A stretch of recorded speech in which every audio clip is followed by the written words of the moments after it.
Hello. Hi guys, hello everyone. Hi, Hello, welcome. how are you? I'm good, Terry. How are you? Fine. Ambassador, everything. That's Ambassador Collins. How are you? Yeah, fine. Thank you. That's good.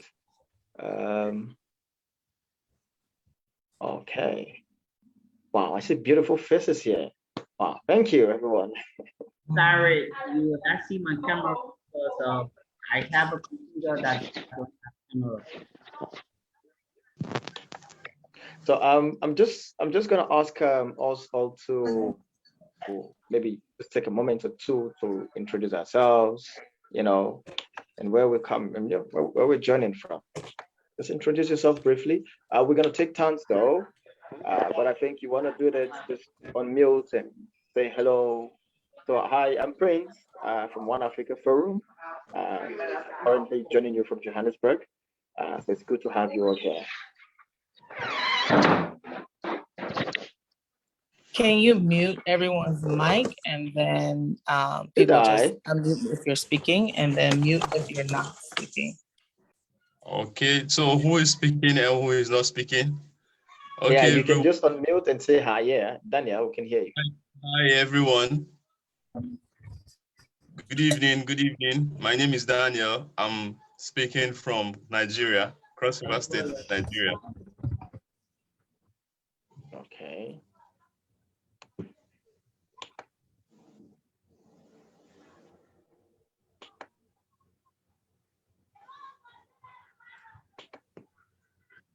So who's coming on again?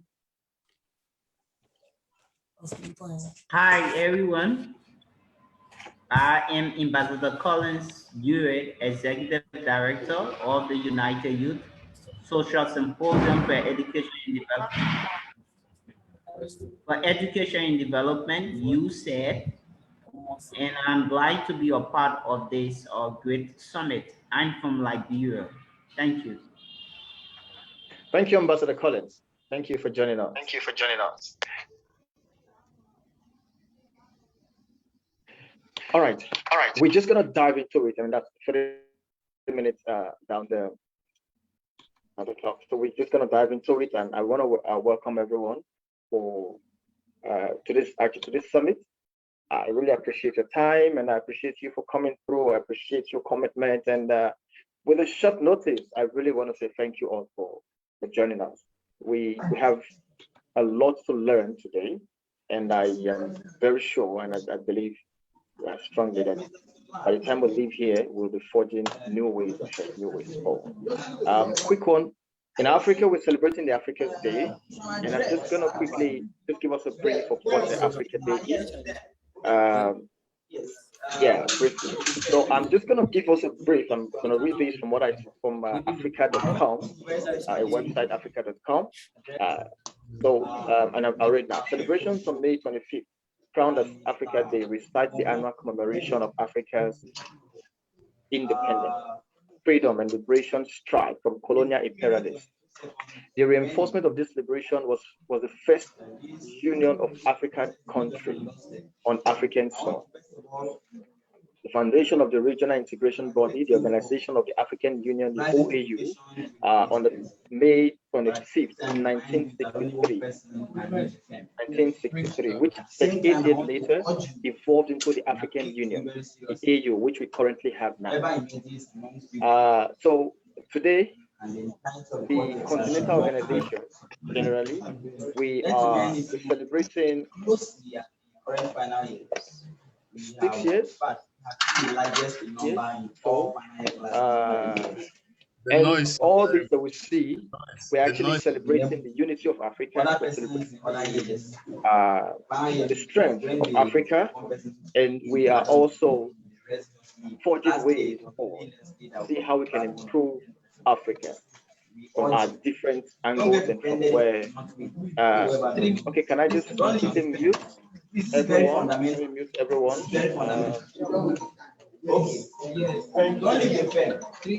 And there should be no agreement or anything like that.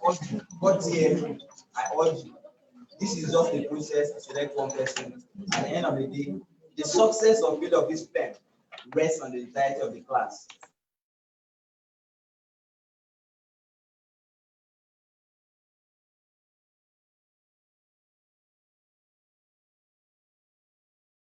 I believe everyone can hear me. If you can hear me, please just nod so that we can take it from there.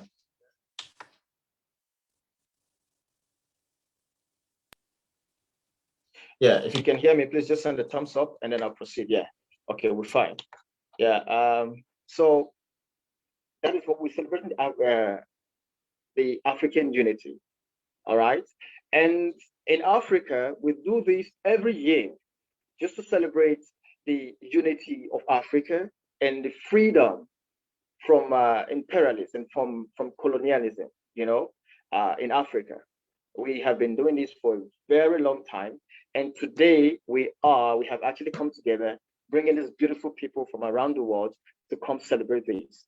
And as this is not just going to be one of other celebrations, we want to ensure that in this forum and in this summit, we are able to forge a way forward.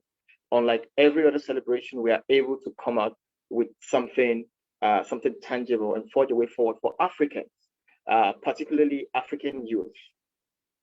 You know, there's a lot to discuss here, but our focus will be on how we can enrich Africa's education in order to enhance Africans' globalization. And this is One African Forum. Let me just quickly. This is One African Forum, and One African Forum, we're a movement of organized bodies and individuals with a vested interest in Africa's unity, Africa's development, and absolute independence, anchored on dignity, freedom, and peace, and freedom. That is what we've been doing. We've been having a series of programs and series of education just to ensure that we achieve the united Africa we're looking for, just to ensure that we achieve the developed Africa and the independent Africa. We might want to say that Africa is actually independent because some of the nations claim to be independent, but are we really independent? Are we really independent? That's the question. Is Africa really independent? And so that is what we are actually pushing together as One African Forum. And the fairness, as much as it affects Africa, it affects every melanated out there. It affects every Black person out there, wherever you are in the world. You ask yourself, am I really free? You know, and the truth is, if we want to really liberate every Black man out there, we're starting from home. Starting from home. We do not, and I always told my team, you can't expect to be respected anywhere else in the world if your people, your leaders don't respect you here in Africa. So you need to first gain and earn that respect, respect for life, dignity for life, and freedom of speech and movement. When you are able to achieve this in Africa, believe me, wherever you go in the world, they know that whatever happens to you, they have to be accountable. And so we are pushing to achieve this. And I really want to welcome everyone here. I see some of us coming from different parts of the world.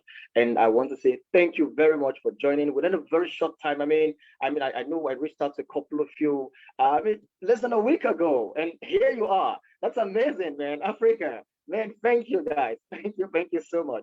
Thank you so much. And we're doing this together. I'm doing this with Melaninwaves, and she's been so instrumental in bringing all this together. And I really want to say thumbs up to Melaninwaves, and I know she's here. I'm just Melanin. Would you just go ahead, just tell us who is Melaninwaves and what's all this about? Tell us. Hello, everyone. So I'm here in the United States. It is morning time, so I would say Otutu Oma. I know that you are there in the evening, so kachi fo. Melaninwaves.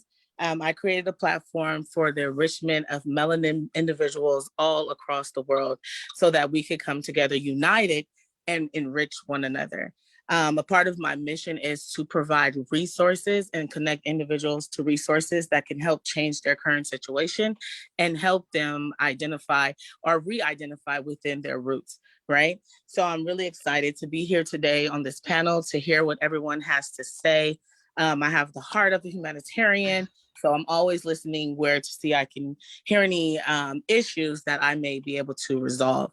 So we have an amazing panel of hosts here today that can touch on anything from education to mental health to finances to even working together. That's another big dream of mine, is to find a way that we can connect with our brothers and sisters in Africa and source from them and create jobs and learn from them and things like that. So I did drop down in the chat my Instagram. If you're on Instagram, please feel free to connect with me there and we'll grow together. Thank you. Thank you very much, Melanin. That's amazing, and we really want to thank you for what you're doing in connecting the Black culture, connecting Africans, connecting everyone together. I mean, you're doing such an amazing job. Your page really does inspire a lot of people. I mean, people do refer like, "Oh, check out Melaninwaves," and I'm like, "Yeah, I know her." Yes, and also a know? little history on how Prince and I met. Prince and I met during the End SARS movement. So immediately as I heard about SARS, of course, I grew interest, and Prince was providing a lot of coverage.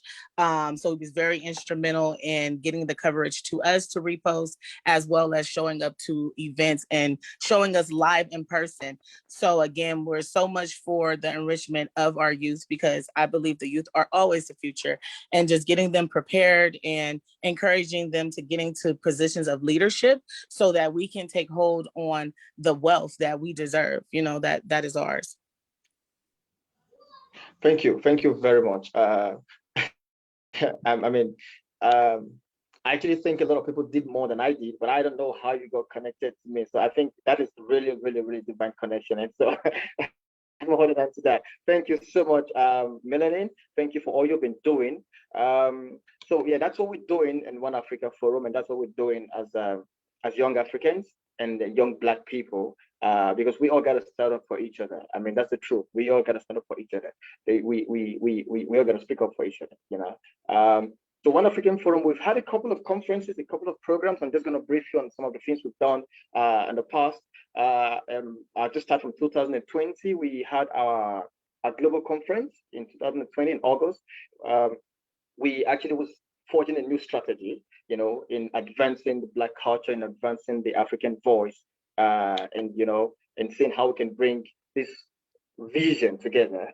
And in December 2020, we had to Zoom on Africa, and we had an African conference, which was very successful. We had speakers come from different parts of Africa, and we're developing ways forward. And some of the strategies we've come up with, as I speak with you, they are already in the pipeline. We'll be hearing a lot of them being launched in a couple of weeks. I mean, we from the onset, One African Forum set out not to just be an organization that talks. We want to do more action than talking. And that's why you might just see, I don't really hear about those people. That's the truth. We don't want you to hear about us. We want you to see what we're doing. That's why, yeah.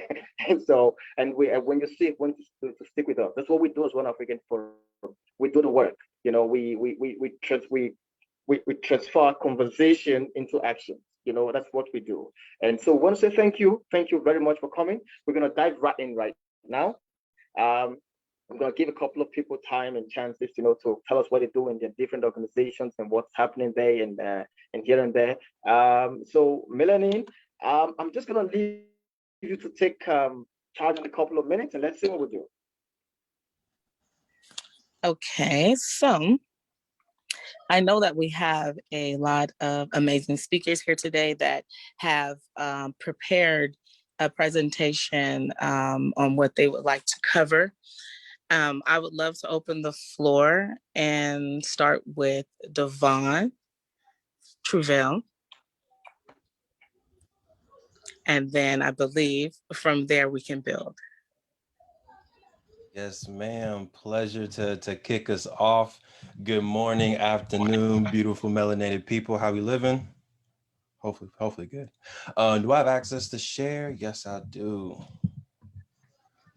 All right, so I'll keep this brief because I know there's a lot of powerful people on here and we only got 5 minutes each. So I want to get right into it. My name is Devon Travell, had the amazing privilege and honor of creating Black Wall Street, the board game built on Tulsa's true history from around 1897 to 1921. We built the game back in 2017, and I gave a speech at Melaninwaves' son's elementary school, and that's actually how we got connected because I gave a nice little workshop and was able to connect with those youth out there. Also a part of the Institute of Melanated Innovation as the Director of Community and Curriculum Development, where we're trying to increase the amount of Black Studies courses and education that's available online. So today for this quick 5 minutes, and if I talk too fast, interrupt me, slow me down at any point in time, Prince or anyone else on here. I want to do a little brief overview of the economic problem that we're both facing in the United Africa and United States, the education problems that we're both facing, our united value, and then some potential solutions that I think that we can use moving forward. So first off, before I even get into the problem, I don't want to start with a negative. I want to start off with the high frequency. I want to start off with a high vibe. And 100%, in my opinion, hopefully in the opinion of everyone watching it in this Zoom room, we are the future. When we look at the numbers of our populations, the population in Africa is growing exponentially. Our Black population in America is growing faster than other populations. So we are the future. Hip hop culture is slowly but surely becoming true pop culture, where it's in magazines, it's in all commercials, it's in literally everything. And that's birthed from us. So literally our culture is becoming pop culture.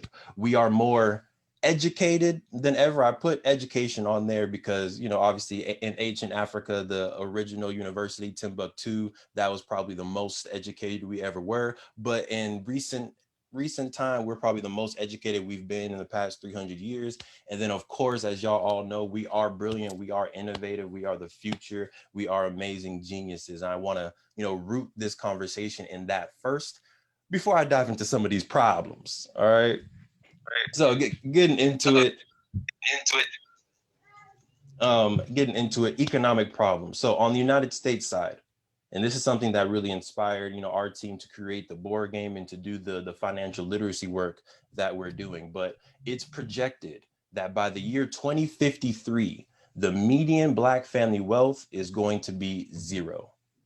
Now, this is a projection, not a fact, but unless we change our education, unless we change our pattern, unless we change our habits, this will become our future. So that's, again, why we created Black Wall Street, the board game, why we do the workshops, why we have the academy, to make sure that we can, fight this future as best as possible. Now, in United Africa, according to the UN, by the year 2055, there's going to be 840 million youth under the age of 25, but there's only 3.7 million formal jobs available.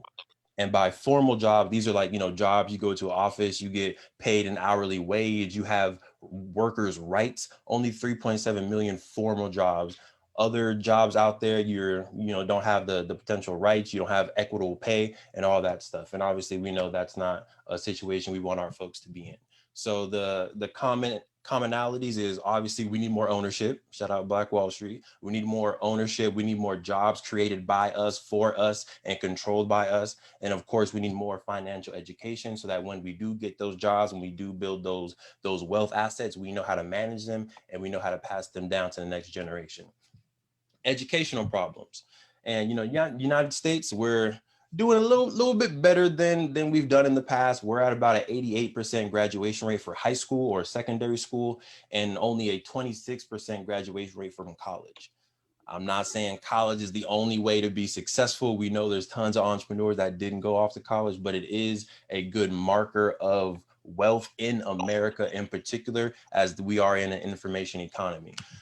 United Africa, 30 to 50% of students are enrolled or graduating from secondary school, and only 7 to 23% are graduating from tertiary school. And don't judge me, y'all. I had to look up what tertiary school was. I was like, what is tertiary school? So tertiary school is college. All right. So only 7 to 23% are going off and enrolling in college. And some of the problems that are within the education sector are, one, lack of education on both sides, lack of internet access on both sides, low quality teachers on both sides, and distance material. And what I mean by distance material is material that our students can't see themselves in, right? They're removed from what they're learning. Right? And let me see what this chat is going on before I continue. Let's see. You can't hear me.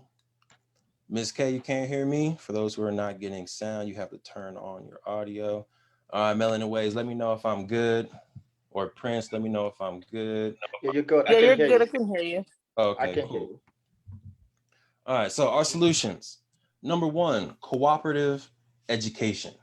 So we need to make sure if we only have a limited number of, great quality teachers, we need to make sure those teachers are teaching globally, not just teaching our students in America, not just teaching our students in Africa, but how can we create one classroom, whether it's a virtual classroom, whether it's a traveling classroom, a study abroad opportunity, how can we make sure that these, limited and valuable, amazing teachers that we do have are able to reach more and more youth to have a greater impact.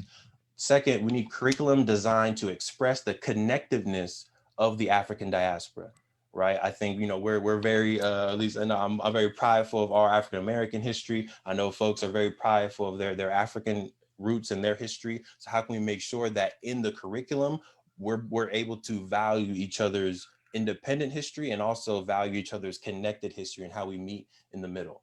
And then lastly, definitely financial education and entrepreneur-centered curriculum.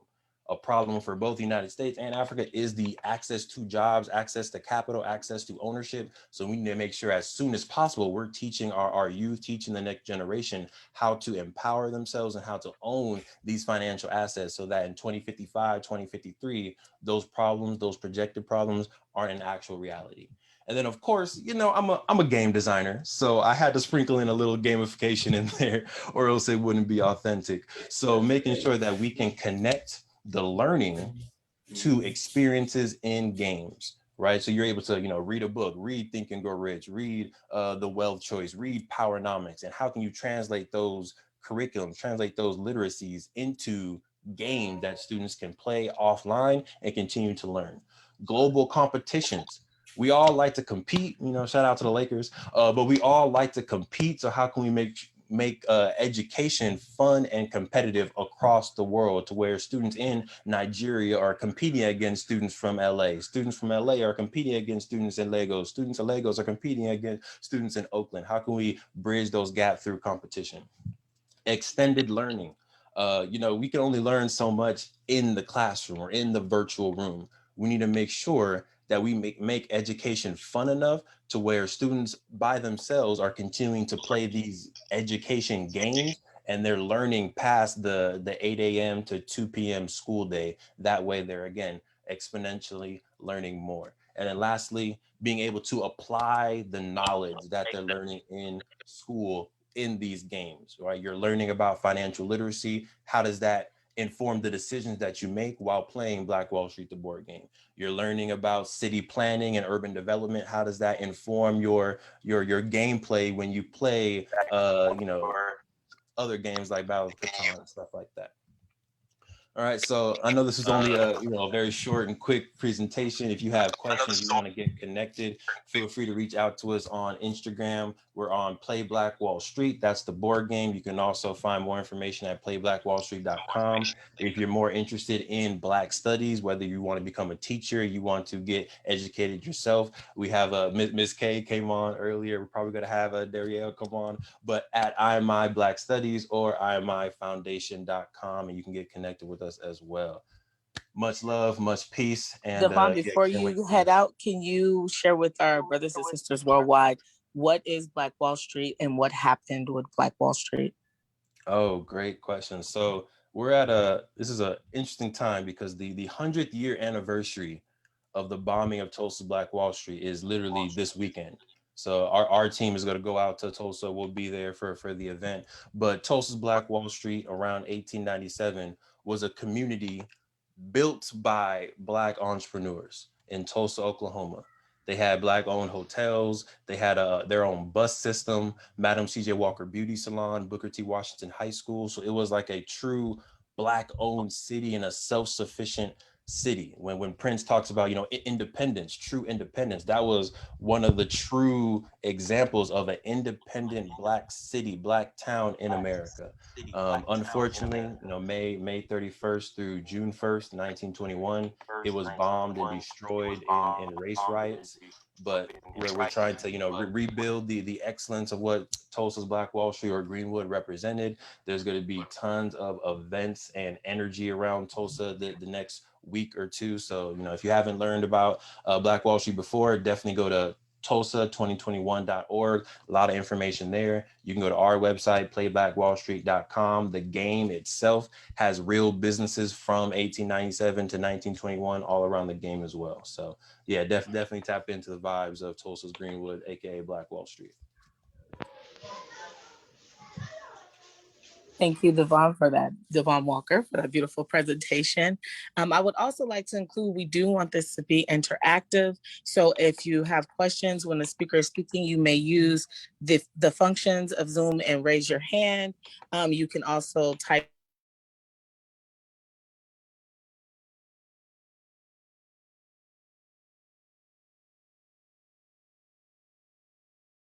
We can't hear you anymore. I think you muted yourself. Okay, I was muted.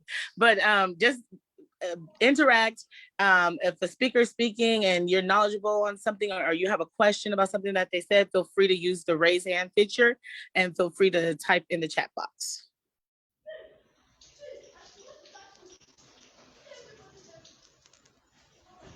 So Miss K, let's see.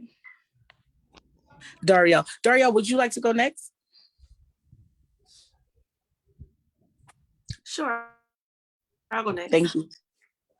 I see someone's hand is raised though. So Daniel, we can take Daniel's question first. Okay. All right. Yeah. Please, Dario, please, your question. Okay, my question is, first of all, I want to say it's a very nice presentation. And so my question right now is, in Africa. I'm sorry, I'm struggling to hear you. I don't know if it's just me. You might want to come maybe speak a little louder. Okay, can you hear me now? Well, it's okay. Yeah, I don't know. Can everyone hear him though?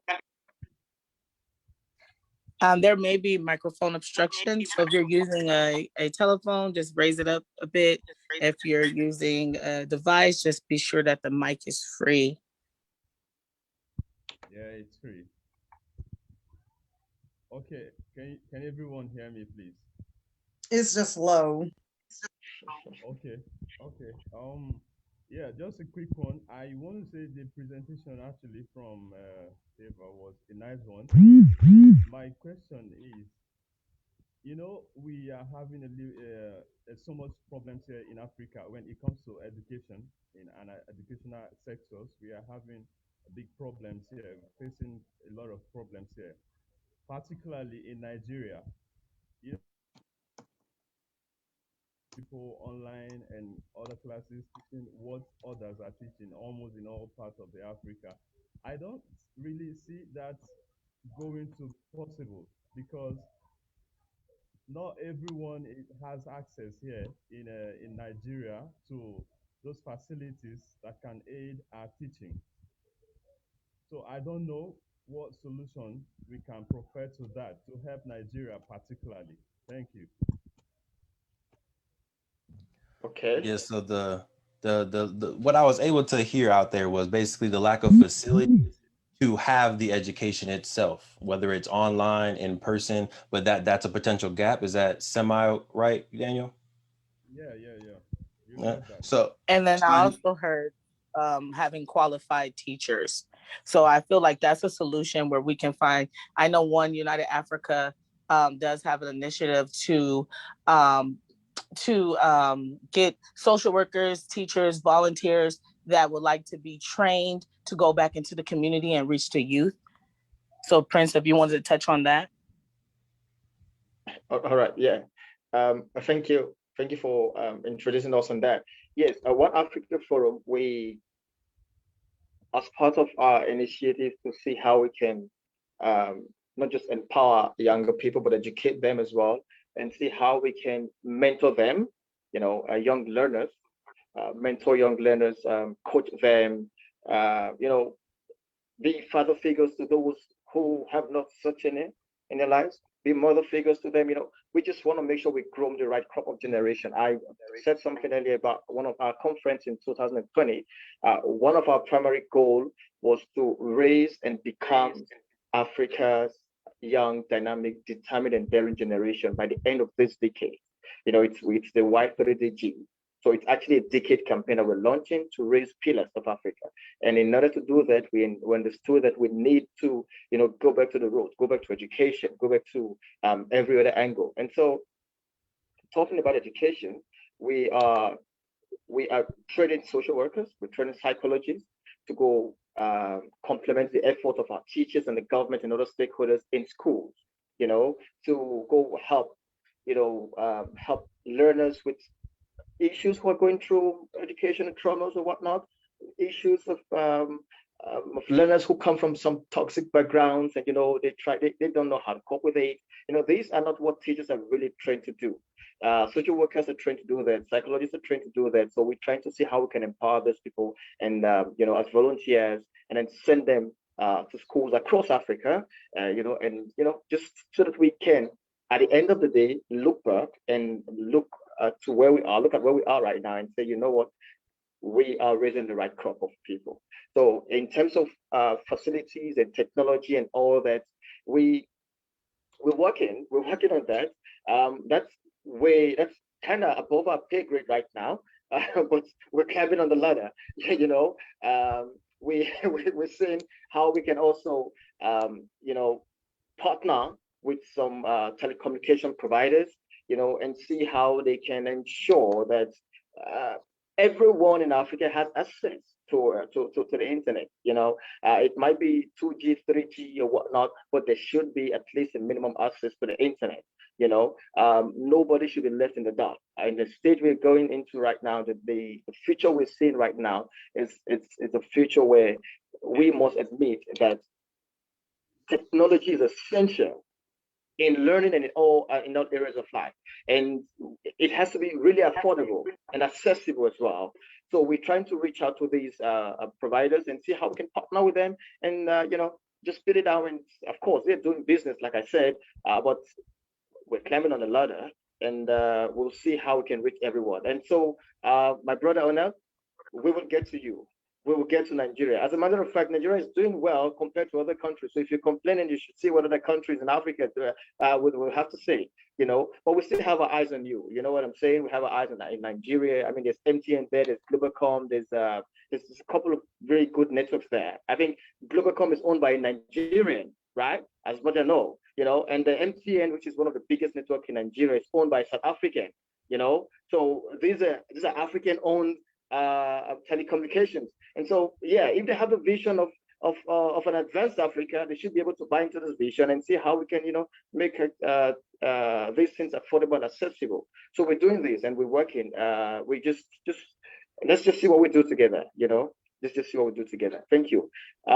We see a couple of hands up there. Okay. I just want to quickly call on Gabriel. I'll call on you later. I mean, you have to make a presentation anyway, so you might just want to add your question to your presentation. Gabriel, yes, I would want to ask you to please come on now. Yeah. Hello. Yes, Gabriel.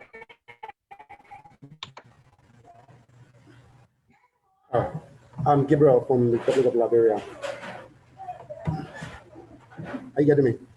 Yes, thank you. We can hear you, please. Hello. Okay. I'm Gabriel from Liberia. I want to ask a question. Tuvia talked about the education systems in Africa. And in my country, Liberia, I think we are facing some issues concerning the internet system and research center. Both of our students in high school are not open to research due to lack of internet facility in others public library. And you talk about student learning while seeing those objects. And in our public school is not like that, because students from primary, secondary learn without seeing anything. So when they get to the university, they find it difficult sometimes. And I want to know how can we mitigate such issues in Liberia? Because as from a country, we are backward when it comes to internet facility. Our children here in the Muslim community don't have even access to public library, don't have access to internet system. So it's bringing our learning environment backward. We are learning on a daily basis, but it's not coming to fruition. So I'm asking Tuvel, how can we mitigate such issue?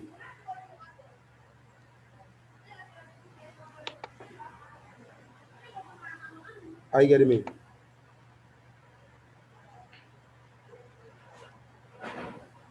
Hello? Yeah, hey. Okay, I heard you. I didn't just get a question well. I see Ms. K's hand up. I didn't get your question right. Would you please just rephrase your question again? I mean, just rephrase it. Yeah, we are, yeah, in Liberia, it's raining here, so the internet system is not too correct.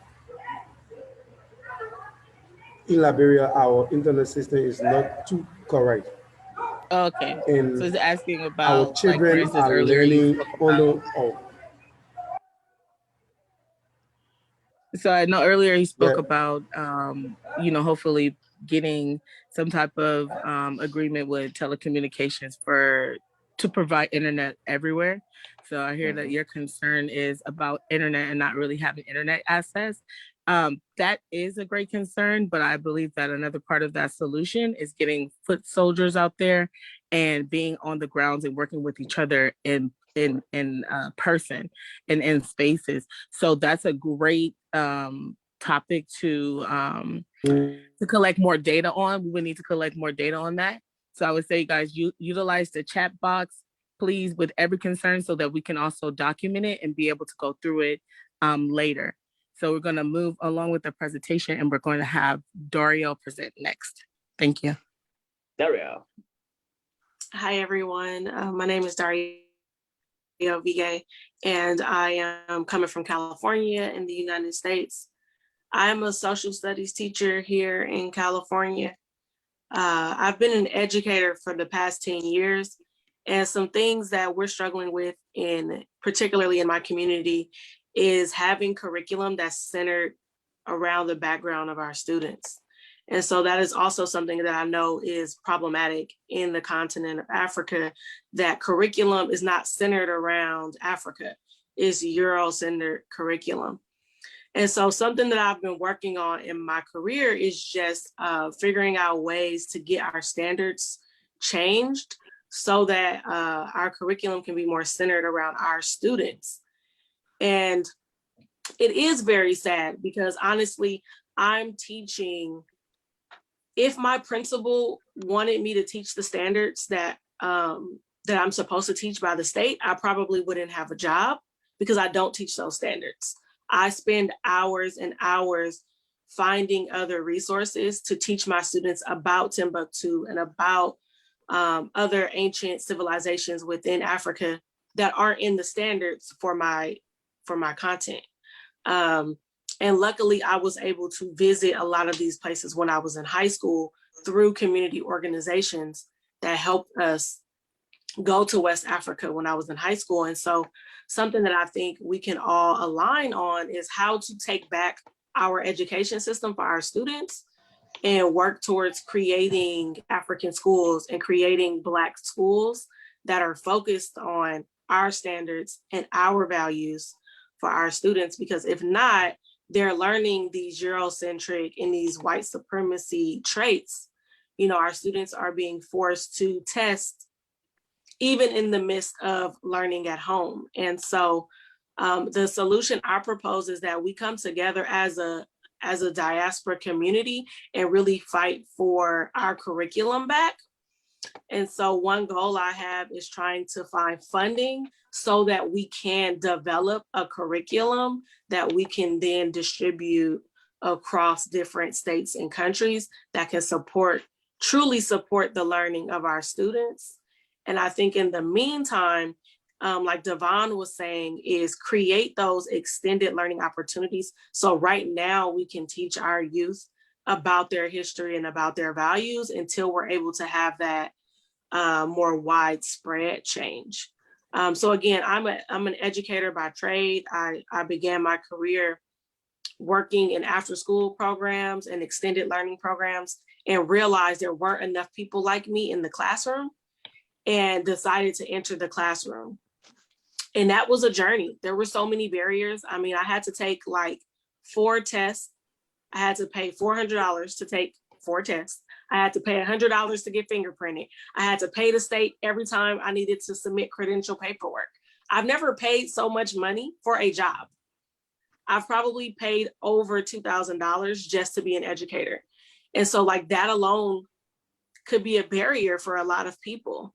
And so just really figuring out ways to remove those barriers so that our classrooms look like this Zoom room and not like they actually look, because our teachers don't look like how we look right now.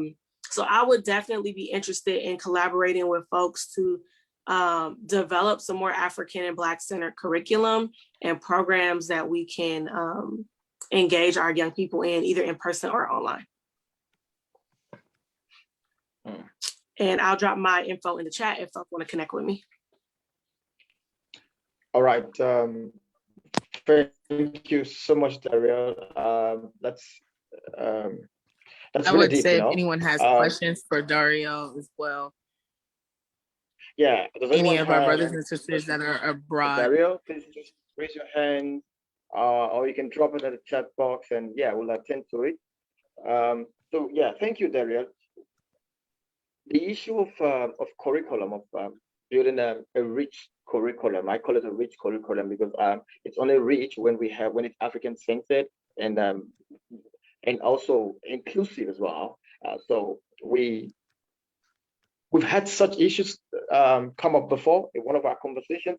It's actually part of our mission. It's actually part of our mission, a long-term mission as One Africa Forum. And seeing you come on board, I actually saw it on the chat sometime before this whole live. You know, when you said it, I'm like, oh, okay, yeah, I think somebody's sharing some this idea there. You know, we like you said, we need funding, and we're gonna do what we can, you know, to see how we can work together and get this funding and get the right people on board. There's a lot that is not being taught in African schools that needs to be taught in African schools. We need to begin to decolonize the educational system. You know, there's nothing wrong in learning as much as we can about everything we can, but it's everything wrong if we do not learn what we need to know about our culture and our heritage and you know, and everything. So thank you so much, Daryl. I'll just quickly move to Riabetswe. Riabetswe, she's an attorney from South Africa, and she is an advocate for futuristic education, you know, African Center futuristic education. You know, so it's just in line with a couple of things you'll have talked about. Yeah, she's going to share her screen now. So Riabetswe, I'm just going to call you on quickly. So you just tell us what are you advocating for and what are your positions on this? Hi everyone, so I'm Riabetswe Pasha from South Africa. As Prince has rightly said, so I'm an attorney, I'm a lawyer, but I'm currently not in practice. I'm working for a financial institution, and I have a master's degree on the regulation of virtual currencies in South Africa, with every intention of studying further on how we can use cryptocurrencies and related technologies to build Africa. Today, though, I will focus more on just speaking about education and not so much so fintech. So the idea of dreaming.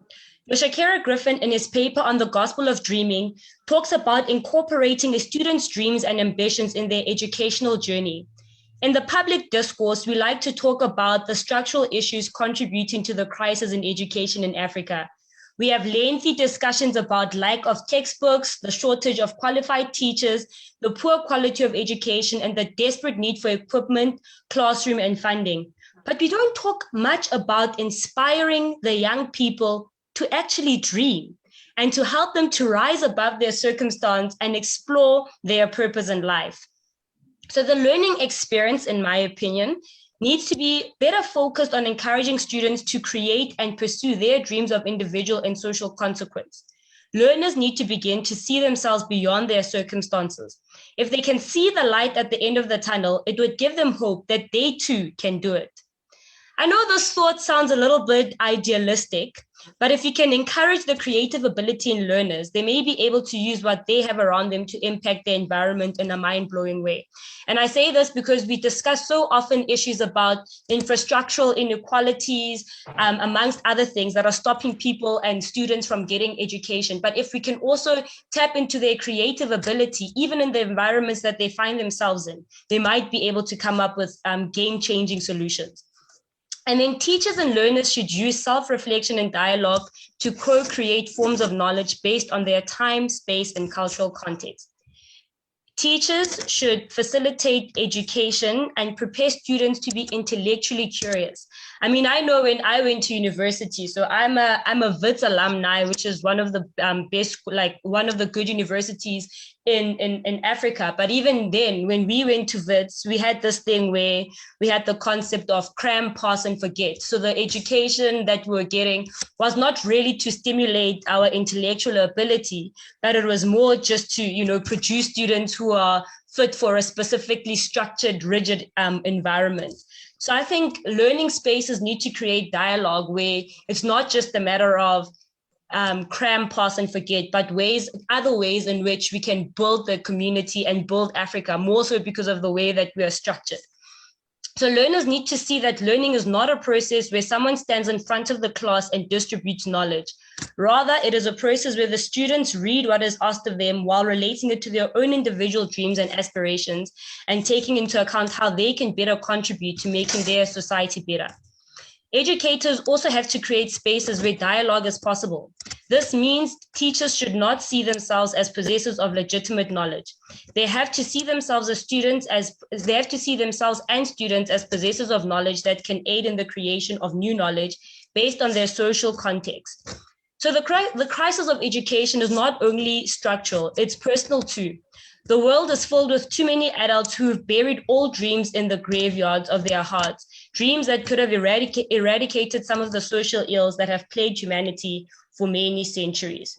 So futuristic education in Africa begins with understanding the essence of education and bringing out what is in the student already, a dream that if pursued could help transform the world. And then just on the second slide, I just want to touch briefly on ECD, early childhood development, which I think, again, is a huge problem, and more so in Africa, because students or young children get sent to nursery schools where they're crammed in classes. And instead of learning at those ECD centers, they just made to watch TV and then sleep. And I think that contributes a lot to how they develop in future and how they adjust in their future studies. So ECD is a comprehensive approach to programs and policies for children from birth to 9 years of age, with the active participation of their parents and their caregivers. Its purpose is to protect the rights of children to develop their full cognitive, emotional, social, and physical potential. The focus on education is from early stages of development in the child's life. And this is where the educational foundation is really laid. And if it is not done correctly, like I said, it will show later on in the child's life when they go into higher institutions. So I think one of the major problems is that we like to think and look at further studies and higher institutions of learnings, but we don't really focus on the foundational stages of a child's life. As you can see there's just a picture of a child holding a board there saying that he wants to be a pilot. And I think, we really need to encourage our young people to really dream big. I mean, if you can get them to really see themselves like flying in the airplanes. I mean, you might find that in their societies, they just see the planes really flying over them, but don't really have the knowledge or the appreciation of what really goes on there. But at a young age, just building the right foundational building blocks for them, I think it will go a long way in building them and getting them future ready. And then lastly, innovation and tech savvy. There's a lot of hype around the fourth industrial revolution and the use of technologies in the classroom to advance teaching and to better equip children for the future. Technology has always had a transformative impact on education, and the rapid changes in COVID-19 really showed like never before how much education and innovation and being tech savvy is so important in the classrooms. I mean, educators and students had to quickly adjust to COVID-19 lockdown and all of a sudden went from a contact face-to-face way of learning to an online learning. And if nothing else, I mean, what has definitely come through was the digital divide that exists between the rich and the poor, where people who could afford proper, nice private schools were probably getting much better education, while children in rural areas really suffered a lot. And I think, you know, this is the issue that I think it was Daniel and our brother from Libya was saying, was that in our African countries, we've got those structural inequalities where there's lack of access to the internet and things like that. And also very sadly is that sometimes when you do input computers in societies or communities, you then see that sort of criminal elements begin to kick in and people actually steal those computers from schools. I mean, I know it's happened a couple of times in rural areas in South Africa where government has gone out to put in computers and things like that in schools, and then people just go and take advantage and steal those things, which is very sad to see. But we do hope that we'll be able to bridge that digital divide, because we are definitely moving into a digital age. And I mean, I don't think life will go back to normal now coming from COVID-19. And then just on some of the questions that were raised, I did raise my hand because I wanted to make a point. And I've got sort of like a radical suggestion to the problems that we have in education and underqualified teachers. And that is, politicians should not earn more than a teacher earns. Teachers and the contribution that they make to society, I think, is so underrated and so undermined. But if you can, if you change that narrative, I think it can go a long way. I mean, I know of people who went into educational degrees because there was nothing else for them to study in university, and they ended up just taking an educational degree. You find that in rural communities and schools, they'll just find anybody who can sort of do maths to teach children mathematics. And that's because there's no real incentive for people to be teachers. I mean, I know for us at least, they're one of the lowest paying jobs in South Africa. So there's no real incentive. So what I was going to propose is that teachers should earn more than politicians. And I think with that, we could see a lot of changes that will happen in society. So education in itself is a broad topic that can never be exhausted. But at the heart of it all should be the young ones that are still coming behind us. We need to build an educational system that equips them from the future, stimulating their minds to providing the necessary resources. And I definitely think we can do it. Thank you. Thank you very much, Riabet, right? That was really, really very, very enlightening and, you know, educative. I don't know, does anyone have any question? Does anyone have any question before we move to the next? Quickly, we have somebody from Moon Village Association. She's into, I mean, you just talked about, you actually made reference to learners who have to, you know, dream, you know, and see these things. And, you know, you made reference to seeing a plane flying over them, and, you know, having to picture these things happening. We have someone here who is a space advocate. I mean, she's really thriving and doing well in a space and an industry that is mainly dominated by men. And so I had to, you know, just bring her on just to come share her thoughts on these as well. But first, does anyone have any question? Do we have any hands up? Do we have any hands up? Okay. Just before we move, let me just quickly pick. Okay, I have a hand up. Who's this? Okay, Tumelo. All right. Yeah, Tumelo, please, a quick one. Okay. Hi, this is Bitumelo Kumalo from South Africa. Can everybody hear me? Am I audible? Yeah, you are. Okay. I don't know, because I came in late. I don't know if you have covered this, but my thing with the Africa's education system is that it's a systematical error, because now we have a curriculum, an educational curriculum that teaches our young ones in schools a recycled curriculum. We have children taught a history curriculum, for example, that you would find that I did it in primary school and my child was still doing the very same curriculum. So why is it that as Africans, we do not get a solution to tarnish this recycled curriculum, and as Africans come together, build our own schools that will be able to teach our young ones about their African history and Africanism so that we find solutions in the African education system. Thank you. Thank you very much, Buchimelo. Okay, I don't know if anyone has a follow-up question on that, but I see Samantha Sitole. Would you just quickly, just add on here?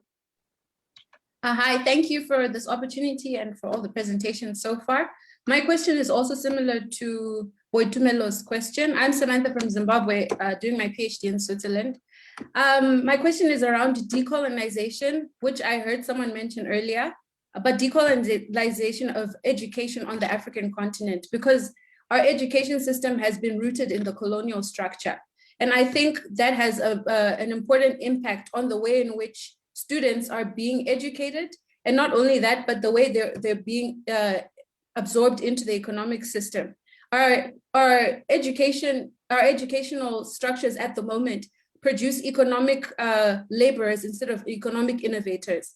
My question, I guess, would be, what steps could we then take to create economic innovators, to change our curriculums, to be able to identify African people to their history, like other people mentioned, but not only that, to their identity? Because I think our identity as Africans and even African Americans, there's a need to unite, and there's a need to understand our shared identity as being Black Africans and what that means for our education and for our future. Because like Boitumelo said, that curriculum that still exists, that existed when we were in primary school and now we're in our 30s, is what they're still teaching the kids that are coming up now. And these are still colonial structures that are continually perpetuating a history that our forefathers fought to eradicate. Yet decolonization is rooted in capitalism as well. So we have to rethink the process of decolonization because it has not been working. And that's why we're sitting here and talking about education and curriculum on the African continent and beyond. Thank you. Thank you so much, Sitole. That's it. That's really, really interesting. That's a very good question. I mean, does anyone have any response to that? All right. Yeah, Stephanus. Hello, everyone. I actually have a short amount of time to give my response just because I actually have a class to run too, but I'm a tutor. And something that was actually a point that I hear a lot of people talking about is the re-education or the restructuring of African education. And so I'm a recent college graduate at San Diego State University. And one of the difficulties and something that I was going through also with classes is noticing that even on the collegiate level, what is taught is when there's this history of African, when we talk about African history in America, it first starts with African slavery, which is not true.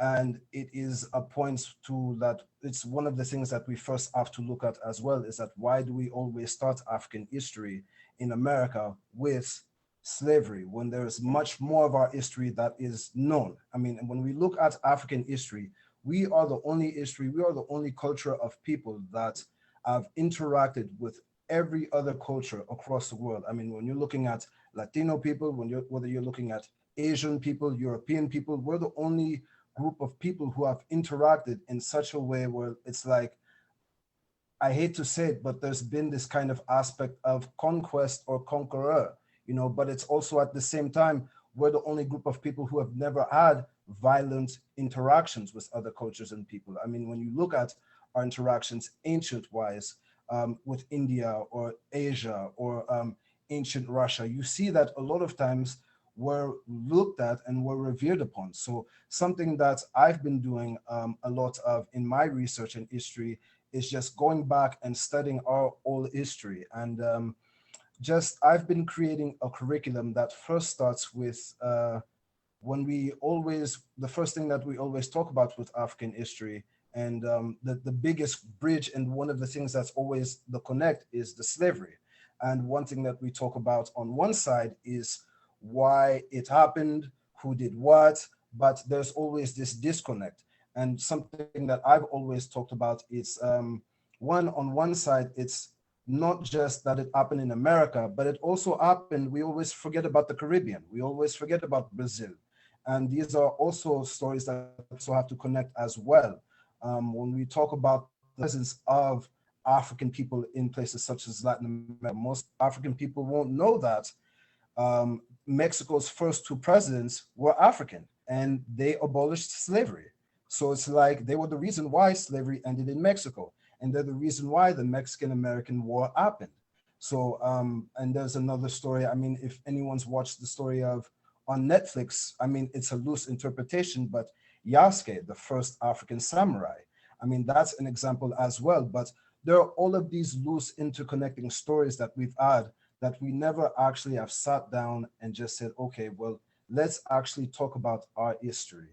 And so I've been actually working, and I've been talking with Melaninwaves for a little bit about creating a program to where we can like first talk about our connections through through just being African, and then from there we talk about our history individually, because that's one thing that we all like to talk about is our nationalistic history. But at the same time, we also have to realize that our history is so spread out. So the history of someone from Brazil is going to be different than the history of someone from Tennessee. It's going to be different from the history of someone from England, just because our backgrounds are, although they're interconnected, they're also separate at the same time. And also because we talked about education and internet and math, I'm a math tutor. So I tutor at Steam Engine Academy. I'm working also on a program to teach young students, young Black students, on African history. So looking at the history of prominent African figures throughout the globe. So like I said, we always look at our history in America, but we also have to look at our history in Europe, because we did build a lot of European history. When we talk about the Moors and such, when we talk about creating and building Europe out of the Dark Ages, when we talk about creating and giving ancient Arabs and ancient Chinese navigation and satellite, not only navigation, but astrology and astronomy. We were the ones who taught them that. So these are all things that I'm working on programs as well. But the name of the website we're working on is Steam Engine Academy. And unfortunately, this is all the time that I have for the moment, because I have a tutoring class. I also tutor students. I also tutor, I'm working on educating young Black students on math, because that is the biggest points that we have that we fail on, is teaching young Black students on science, math, and education. And African American men are the lowest enrolling in college and higher levels of education. And so it's been actually a study that there's been a higher enrollment of African American women.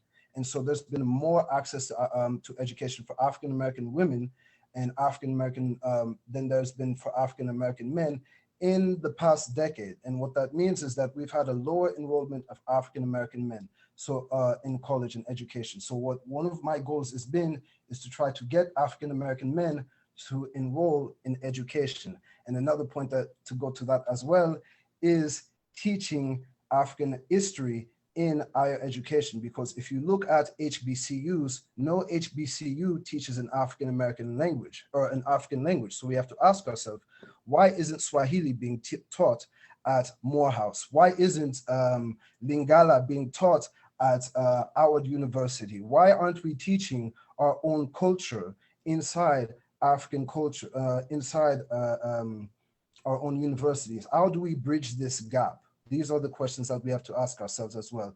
But unfortunately, my student is waiting for me in class. I will be joining you guys within another hour, 55 minutes. So I hope to see you guys again.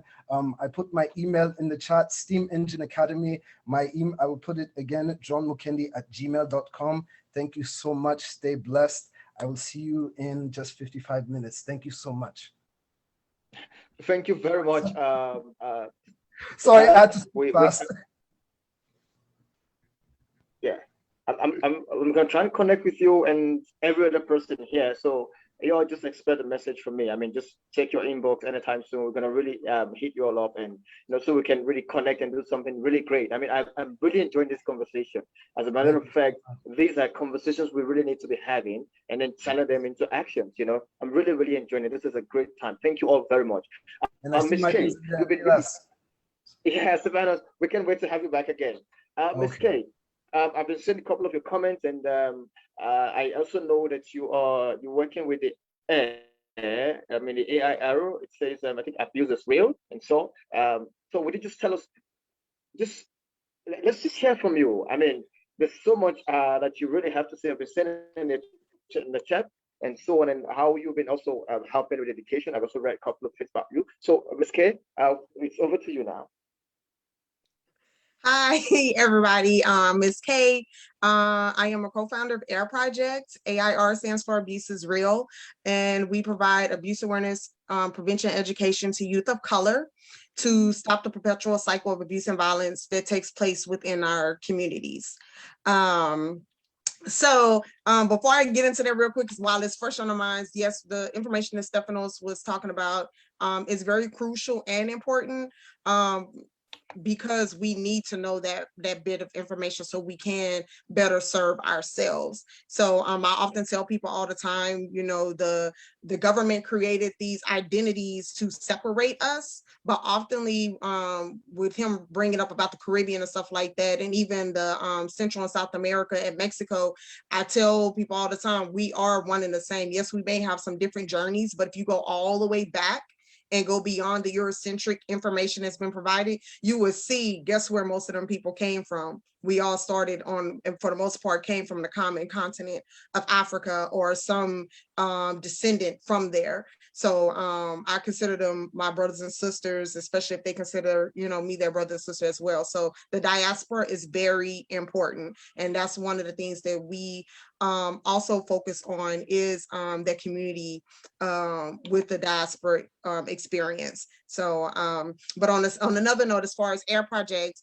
what we do is we use art. Art is very prevalent. I think we are the creators of every form of art that's probably out there. We probably had some piece in it, some shape, form, or fashion. And so we use art as a catalyst for change, as art is healing and therapeutic. And the main reason why we do this is because even if we go back to slavery, the type of abuse that was observed and implemented and portrayed, as far as the men being ostracized and the women being raped and the men being raped, to just kind of show who's in charge type thing, to some extent that kind of played into some of the things that we see in our culture as far as like molestation, sexual abuse, verbal abuse, domestic violence and stuff. If you think about it, back then, because of exactly called butt breaking, right? So we couldn't, the women wanted to say something, or the men want to protect the women. I really believe our ancestors did not want to watch their love or their child or daughter or mother get raped. And then the example for them trying to help or protect them is they getting beheaded, or they're, they getting cut off as a signifier as, no, we're going to do what we want to do with her and you can't do nothing about it. So I think because of the survival mode, it created it's sad, but it created a code of silence that even within our own selves, if, our uncles or grandparents or mom or dad is violating you or touching you, it's like you can't say nothing because it's this code of silence, and then it's also a sense of shame as well. But our goal is to break that cycle, because when you experience abuse and violence, especially at a young age, especially when it comes with sexual abuse, there's you experience some form of mental distress, or even PTSD. And then because you are growing with that and not even knowing it and not even getting help, it trickles down into other relationships that you have. So a female that may be sexually abused may find herself being very promiscuous, or she may find herself being very closed in and not understanding the difference between true love and lust. Like, even though we have people that do that on a grand scale who haven't been abused, but it's even worse for those who've been in those environments, especially when it happens by someone who's supposed to love you or who's supposed to be a family member. So our goal is to break that cycle so we can create healthy lifestyles, healthy relationships, healthy interactions, even friendships. When you've been abused, you may find yourself continuing that cycle to be in friendships where people are using you. Well, if you don't understand what a true authentic relationship is, then you're going to allow that to happen and take place as well. So we need that. I know we talk a lot about the education for as like having resources with technology and internet and knowing our true culture. I hate to use the word history because it's like his story, but our true culture and identity.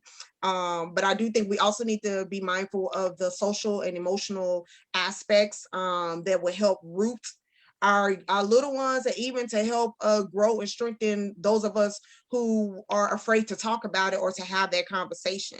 So yeah, so pretty much that's like probably like the main pointers that I do want to say, is that it's very important to not only talk about our culture and our background, and but also to see how important it is to implement the social and emotional learning aspect of it with the youth, because I feel like a lot of times, even with technology, it's like you got to move fast, and like, when can you take a break and just be a child, you know, and enjoy the true essence of nature and of life.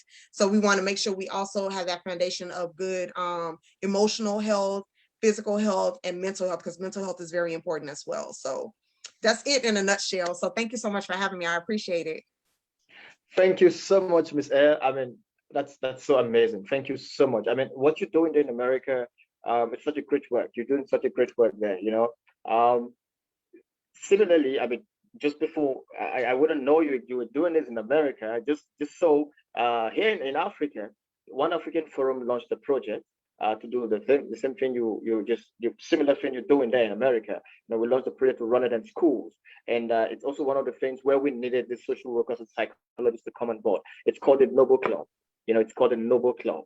This Noble Club, Okay. we like we said, we train the psychologists and this social workers, and you know, make them understand exactly what you've just said now, so they know what their target is at schools. We send them to schools, because you find out that most of these kids who are abused, like you said, some of them have low self-esteem, and some even end up being promiscuous and so on and so forth. You know, they are unable to fit in even in the educational system, educational cycle. You know what I'm saying?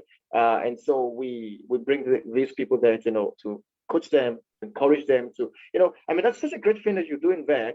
I think I'd love to connect with you, and let's see how, you know, whatever you're doing there in America can also be complemented, you know, and also reflected here in Africa. You know what Yes, I'm saying? And I think that'd be great. We actually have a head and heart connection presentation that we do to kind of walk them through how to understand when, you know, when you're experiencing certain things, how to go get help, how to use safe codes, how to just be aware of yourself, because it starts with you. You know, you have to be in tune with yourself to kind of even identify those things. So I would love to connect. Thank you. thank you so much. I mean, I'll reach out to you. I'm so under pressure now, because I just can't wait to hear from Tyree. But Tyree, please, would you just yeah, the other gender campaign. That's our campaign, the other gender campaign, and then we moved from the other gender campaign. We created a Noble Club. Yes, I'll yeah. So Tyree, I'm so eager to hear from you. But just before then, I actually want to hear as a lady there from from England. What's her again? Come on, Lilas, our queen, Lilas. You know, our queen, Lilas. Oh, come on. You know the thing, ladies first, right? So Terry, ladies first. You hear me? Yeah. So yeah, I'm gonna give it to Queen. I'm gonna give it to Queen Lilas. And just before I do that, I'm gonna play her song. I'm just gonna share my screen now. She has a song, that Cooler, that talks about mental health. You know, please, I think I am not infringing on any copyright here. I'm gonna go on YouTube and play it live there. So, Queen Lioness, just so you are here, I'm taking your permission, but I'm going on YouTube to play your song that talks so much about mental health, and I'm just gonna give you a few minutes, and then just make your presentation, and then we'll do this all together. So right away, just give me a second as I do that. Okay. Okay, good. I'm sharing my screen. Also, if everyone could drop in the chat where you're located, your location, your name, your information, email, connect. Make sure that you don't leave this summit today without connecting with someone that you may have wanted to connect with. Thank you.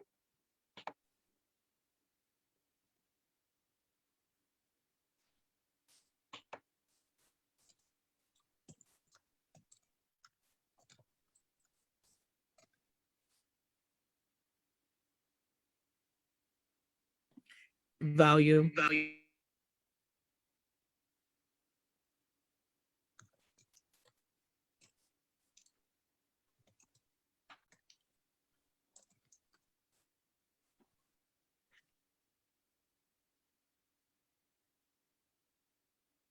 You may have to share audio or something also, or something like that, or both audio and sound.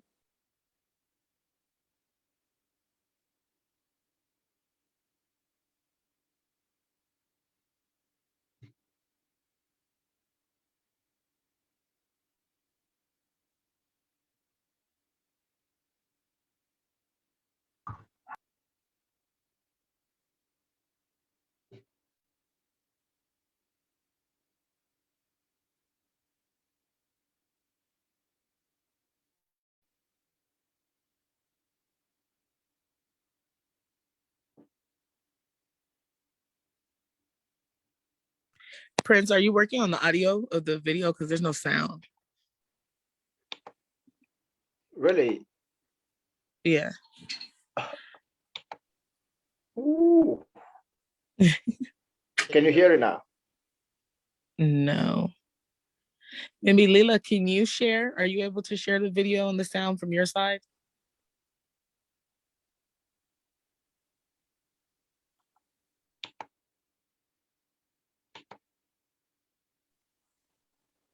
I mean, can everyone hear me?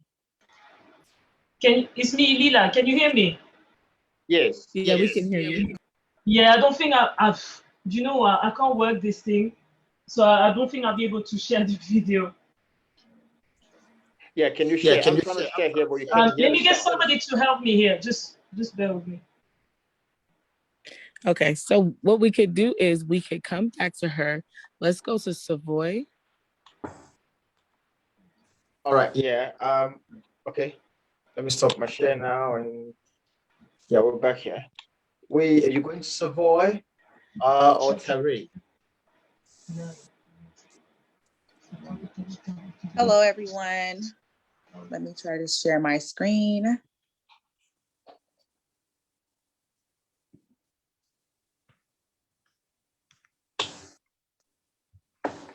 Okay.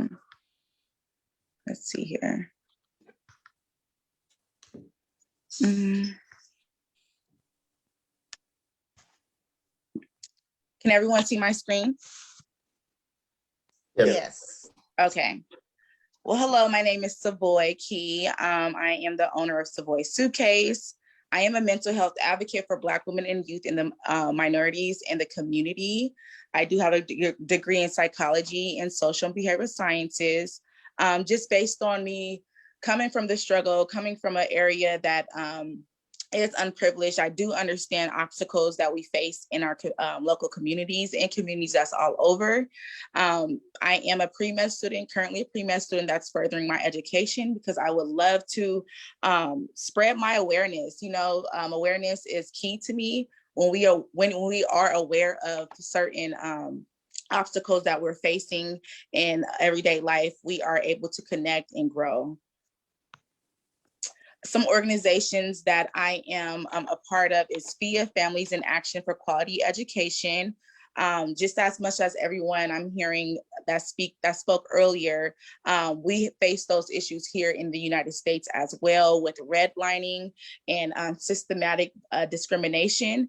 It goes back to our youth and our families that's in our neighborhoods with not receiving quality education. So I am an advocate and I fight every day for our charter schools here that's in the Bay Area, which is in California, to build power through community building, family and youth voices. We try to connect families and students with our local government as far as, for voting for our school districts, because that matters. They have a lot to do with what type of education that we have in our schools and what type of funding that we receive. We need to start breaking out of isolation through unity. Like I said, families need to speak up, because a principal can only do so much. Teachers can only do so much as well. But when a family steps up, it's like we are the school. We make the school. We make our students and our family members attend school for it to be funded and for us to have the right education. And we also fight for choices for quality education. There should not be, like I said, redlining where our students are only able to go to a specific school. We should be able to have a number of schools that we should choose from, just like any other rich family, let's be honest. Also, I'm a part of PFC, which is Pioneers for Change. We do a lot of community engagement around California as well as global. I do intern at MedShare, which we send a lot of medical supplies to Africa, a lot of different countries in Africa. We actually just sent, I believe it was last year, beginning of 2020 to Cameroon. They only had one incubator in like some of the rural areas, and we sent a lot of incubators out there for their hospitals and clinics, which provided basically babies that needed to be in the incubator can live a long time and can have a healthy life. Also, through MedShare, we educate some facilities in Africa and different countries in Africa about just basic medical terminology and surgeries and other basically medical history. That is really it. I want to keep mine short and sweet, but yes, I would love to connect with some people. I am a mental health advocate. I'm also very heavy in the community with trying to build quality education for my local community. And I loved hearing everybody's stories because, like I said, being aware, I think that both our continents can connect in a better way once we are aware of each other's problems. And hopefully in the near future, we can all help each other and build off each other's network. Thank you. Thank you so much. That was like you said, brief and sweet. Thank you. Yeah. Thank you. Thank you. If anyone has any questions, just raise your hand. In the meantime, Rhea says she can play the song from her end. So Queen Lilas, would you just be ready? Let's allow her to play. Please. Help us. Prince, you probably have to mute one of your videos because it's doubling up, so we're hearing you double. Does that still happen? Yes. Even now? Are you hearing it? You're good now. Can you hear it? Not really. No. Volume is really low.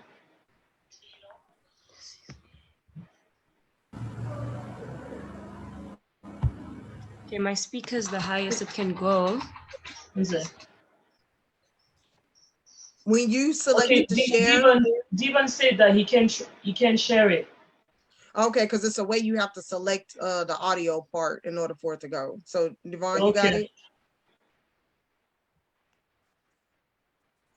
Yes, ma'am. Just drop the link and I can share.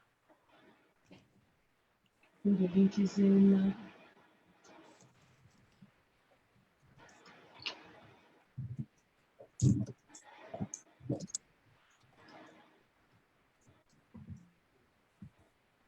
Got you. Send the link as well.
Thank you, Devon, for sharing.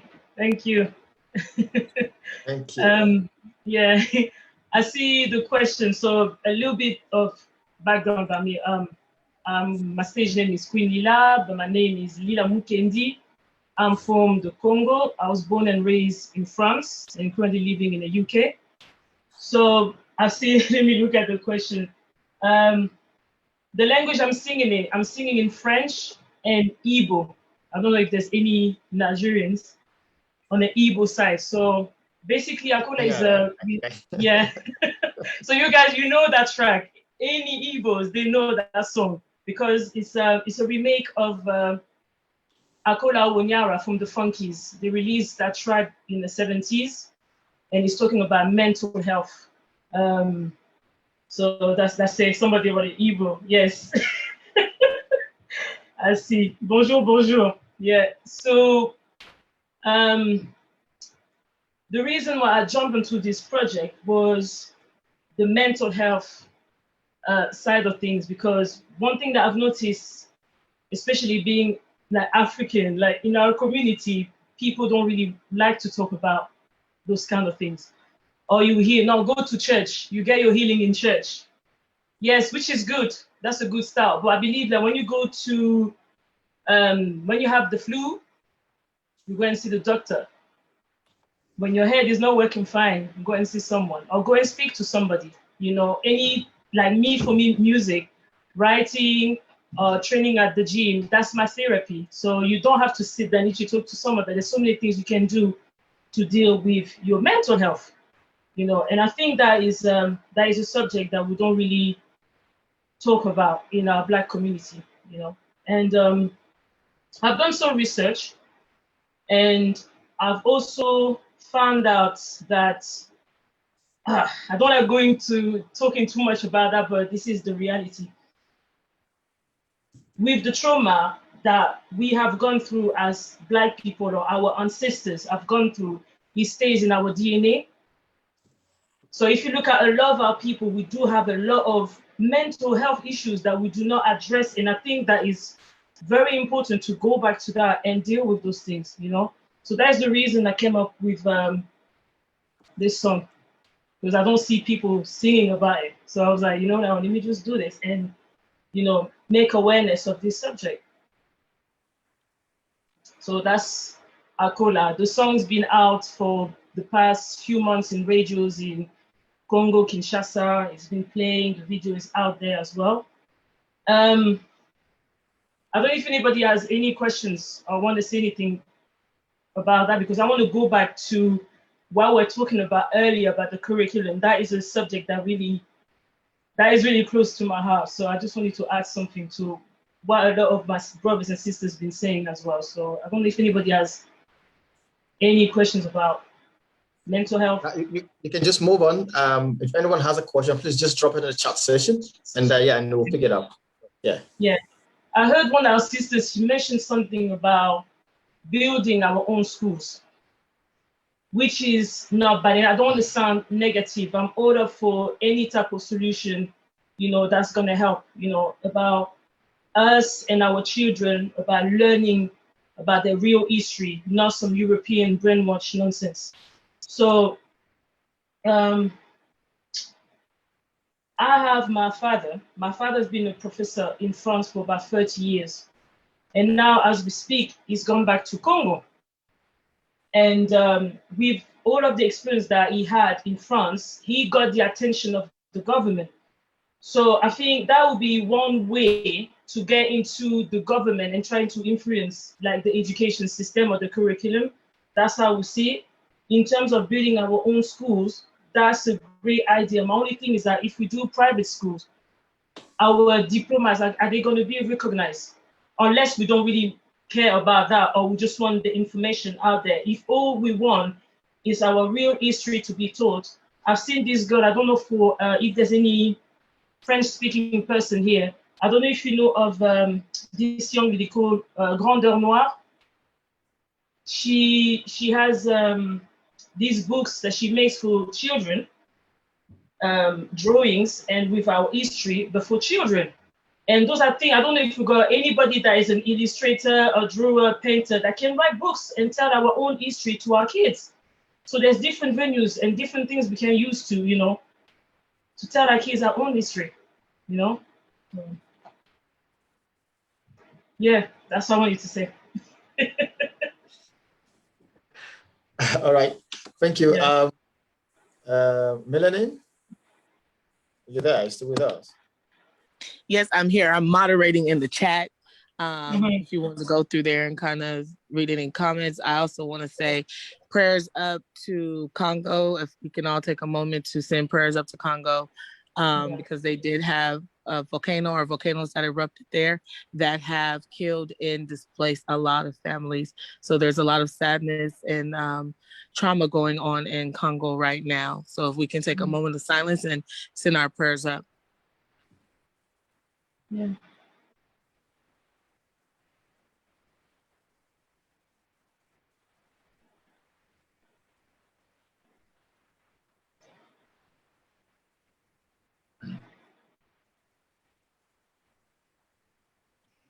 Okay, thank you. And you can continue with your prayers. I would also like to introduce up next. Oh, thank you, Leila. First of all, thank you, especially for covering the grounds of mental health, because a lot of times if we're thinking about advancement, it's usually just in the mindset of money or more education. But personal growth and health starts first with mental health. And so I know my brother Tyree has a lot to express on that background. So I'd like to introduce him up next. I appreciate that. Hello, everybody, and I'm very grateful to be on this panel with everyone. I've really enjoyed everybody's presentations. I'm Tyree, like my sister Melaninwaves said. I'm Tyree Jennings. I am the Black Book Club on Instagram. One thing that we focus on is breaking the intentional cognitive dissonance of people away from Africa, other parts of the diaspora, as it relates to Africa. And what I mean by that is I was a military baby, so I moved to different states all throughout my school career. And then I went to college in a town in Georgia. And one thing that I noticed is that everywhere that I went, there was a uniform thought of people in Africa, people living in Africa and the African continent. Whereas American education somewhat desensitizes us from the African diaspora, where we become somewhat in love and appreciative for imperialism. What I mean by that is that we are presented a certain viewpoint of Africa to where we are appreciative of our ancestors being kidnapped and drugged through slavery in a sick sense, because we are afraid that we would have lived how other continents in Africa are living. And what that does is that breaks our connection to our mother Africa. And what that does is that lets us go through life with a dissonance of not paying attention to what's going on in our motherland. And I believe that in order for us all to be free, we have to pay attention to the motherland. And we have to look at our privilege. Yes, I do mean our African-American privilege of just our access to things in America. And so one thing that we focus on with the Black Book Club is to present other images of Africa, other images of the diaspora, so that we can understand why we need to create that connection and strengthen that connection to the diaspora from a humanitarian level. I do not have any control over government spending. I do not have any access to politicians. I do not have any desire to be a politician. So I want to take things from a humanitarian level to where we can affect things. One thing that I think that we can do with the Black Book Club is we presented a library in Africa. We connected with another organization and donated 1,500 books to Africa so that they can create a library there. If anybody here has connections to that, I would love to connect with somebody that looks like me to put a library in Africa. The one thing that I had a complaint about is that, we were doing all of the work, myself, my wife, my children, and our tribe here in the States, we were doing all the work of collecting books, collecting monetary donations, and then who were actually building the library and who actually presented the library to the African melanated children didn't look like us, right? So then that's when you become indoctrinated to the thought of a white savior. There's a white savior bringing a library here. There's not a Black person giving you books, giving you a library that you can then turn around and have more appreciation and more faith in people of other parts of the diaspora in America primarily. So that's one thing that I think will really enrich our lives from both sides of the diaspora, because if we can look at things from a humanitarian level and we can create connections on a humanitarian level with our brothers and sisters in Africa, we can assist one another. What I mean by that is we can gain culture, we can give access to books, we can give access to literature, we can give monetary donations, because unfortunately we understand capitalism attacks Africa first. Imperialism attacks Africa first. So we have to be able to help melanated children in America and in Africa to create a better connection. I really appreciate this discussion. Anybody can see me on Instagram, the Black Book Club 1. Please email me, blackbookclub1@gmail. And like I said, let's continue this conversation. Let's continue this build. Thank you. And can you, before you leave, can you drop your information again for anyone who wants to partner with you and build a library where they are? Yes, definitely. If anybody would like to partner with me to build a library in Africa, as well as here in the States, one thing that we really preach is free community libraries. It's just a drop box. People can take books and leave them. The reason why we really preach that is because we understand that access to literature has been cut off from our community on purpose. And if we can give books directly into the community, then we can strengthen our community. We can give James Baldwin books. If we can give, Haile Selassie books right there in the community to our children, they don't have to go 2 counties over to a library. They don't have to go 3 counties over to a Barnes and Nobles where they'll be charged $25 for a book. So if anybody wants to connect with me, please reach out to blackbookclub1@gmail.com. I respond all the time to that, or on Instagram, the Black Book Club 1. Thank you. Just quick one before I let it comment, Melanie. Thank you, Terry. I mean, that's such an amazing initiative you're doing there. And yeah, please, if anyone wants to connect with him and partner with him, that's beautiful. We're here in Africa, Terry. Just know we're here in Africa, and you can connect with us. We can make this happen in Africa. This is a dream, I mean, having these libraries that actually, this is a dream, and I would love to work with you on that as you come to Africa. I don't know, do you have any base in Africa currently? We do not. We partnered with another company that created a library in Lagos.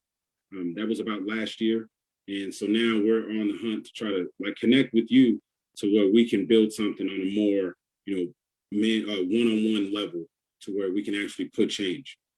That's perfect. I'm gonna keep in touch with you, and we'll see how we can do it. Someone mentioned something in Liberia earlier. They don't have access to these things, and you know what I'm saying. And it's happening in virtually all countries in Africa. And thank you. Thank you. I'm gonna connect with you, and you'll see how we can just do this in Africa.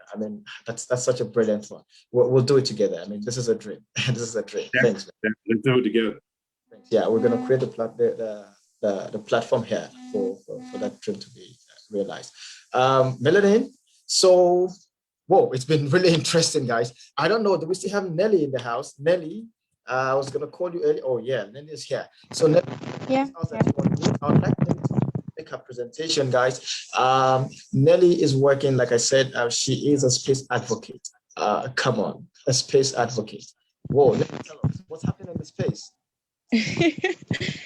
Hi everyone, it's been an amazing conversation so far. I would like to keep my presentation really short. I don't have any screen to share, so I'm just going to speak from my heart. So I'll start by saying a very happy Africa Day to everybody.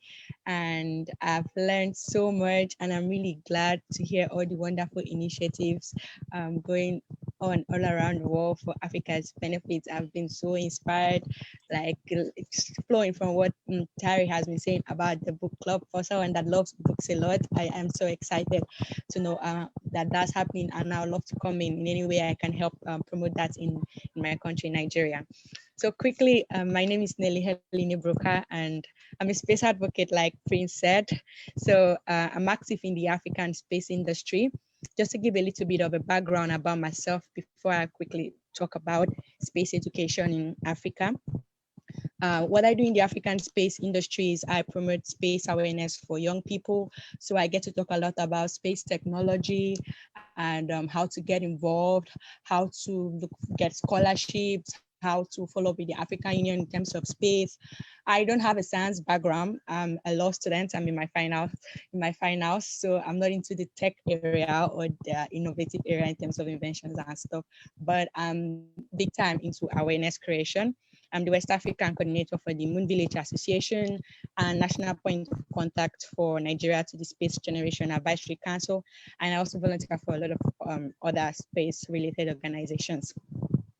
So with regards to the theme of today's discussion, which everybody has so wonderfully talked about, the different initiatives and how we can contribute to education, I'll be sharing briefly what we are doing at Space Hubs Africa.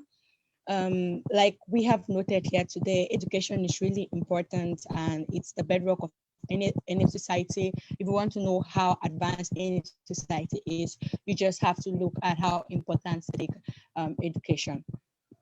So in Space Hub Africa, we noticed that in terms of space, technology, space awareness, academics and education in the continent, we really can't boast of a very vibrant terrain in terms of space education. And of course, the reason is not far-fetched. Unlike other different fields in science, space is something that has just recently been born in Africa in terms of how our countries are taking space and satellite tech seriously. So I'm also involved in space land policy, and because of that I get to read up a lot about how diplomacy works in terms of space in the continent. And we notice that there's just this mindset that we shouldn't be talking so much about space when we have so many issues: poverty, hunger, corruption, security. So why should we talk about space? So that's the first issue. And due to the fact that space is not given this priority, same goes for space education. So there are just very few continents countries in Africa that have universities offering space-related courses. And in some countries, it's even almost impossible to have a university that's offering a space-related course. So in Space Hubs Africa, I'm going to drop our website here so you could help us spread the news. We created an online community platform for young Africans between 18 and 40 to get involved in space. Through an online community, our top priority is to help young people to learn about space technology. What is space technology about?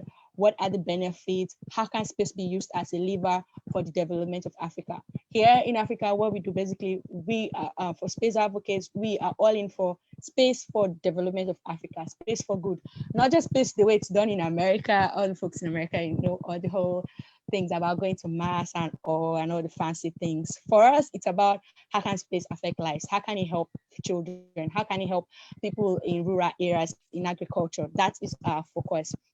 So in Space Hub Africa, in the community platform, we help people to learn about space. And then secondly, we help people to connect, like what One Africa Forum did today, you know, bringing all of us together to talk about different things and help us connect and help us grow. It's what we also do in the community platform. So we have someone in Zambia that might be interested in being an astronaut, for example, or someone in Zambia wants to be an aerospace engineer. And all around him, he's not getting a lot of motivation, he's not getting inspired.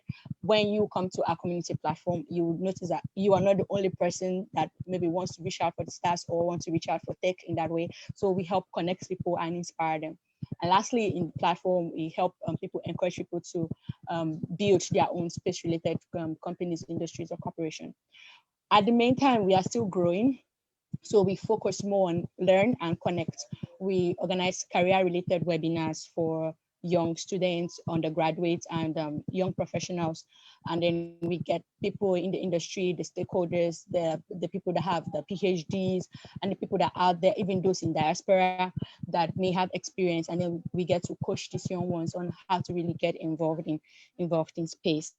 So that is what we do in Space Hubs Africa. And I'm going to drop the link so you guys could help share with any space enthusiast you know that is from Africa.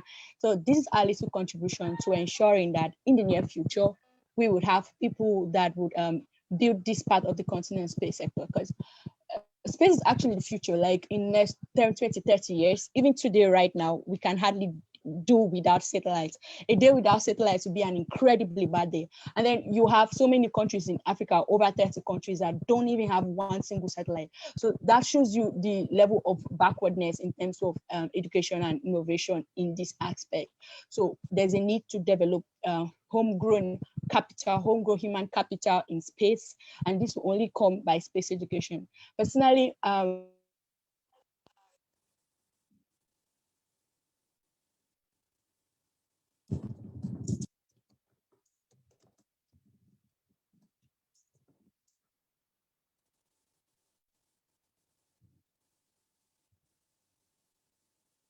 growing up, I've always loved space right from when I was a child.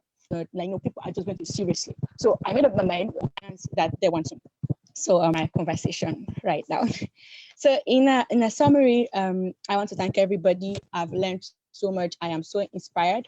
So going forward, in order to enhance Africans' education for globalization, the first thing we have to do is to evaluate our challenges. What are the challenges we have?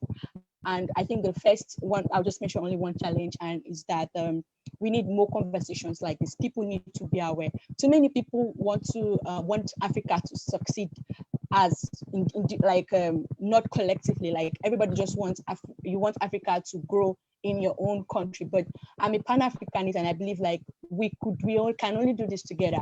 South Africa is not going to do it all. Nigeria is not going to do it all. We have to do it together. That's why I also helped to start an initiative, the Federation of African Law Students, for undergraduate law students, where we have this continental body for all law students, and I served as chairperson there, and we have over 30 countries now, and law students are working together to help, see the visions of the Agenda 2063 come to pass in terms of justice and the rule of law. The second thing we have to do is to encourage excellence. I don't believe that anything should be handed over to me simply because I'm Black or simply because I'm African.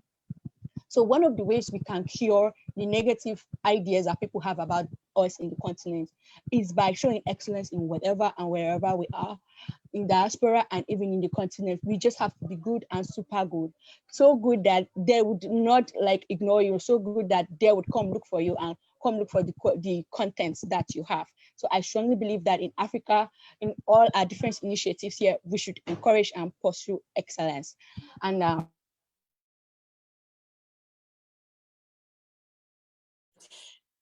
thank you, Nelly. Nelly, can you drop your contact, your website? Finally, I believe that we should inspire up yes. Okay. So I know it looks small, but I'm particular about children, and thank God we're talking about education because they are the future. Africa has what some of you may know of it, some of you may not know of it, but just in case you haven't heard of it, but we have the Agenda 2063. Can you guys hear me? Yeah, please. All right, sorry, I'm summarizing right now. So Agenda 2063 is the African Union's blueprint. It's the African Union's blueprint to transform the continent, to have a prosperous continent and all of that. Now, I could go on and on to criticize the African Union for, although May 25th, we are celebrating their inauguration, the OAU and all. So, but I still want to say that Agenda 2063 is important, and I would like every one of us to go read it.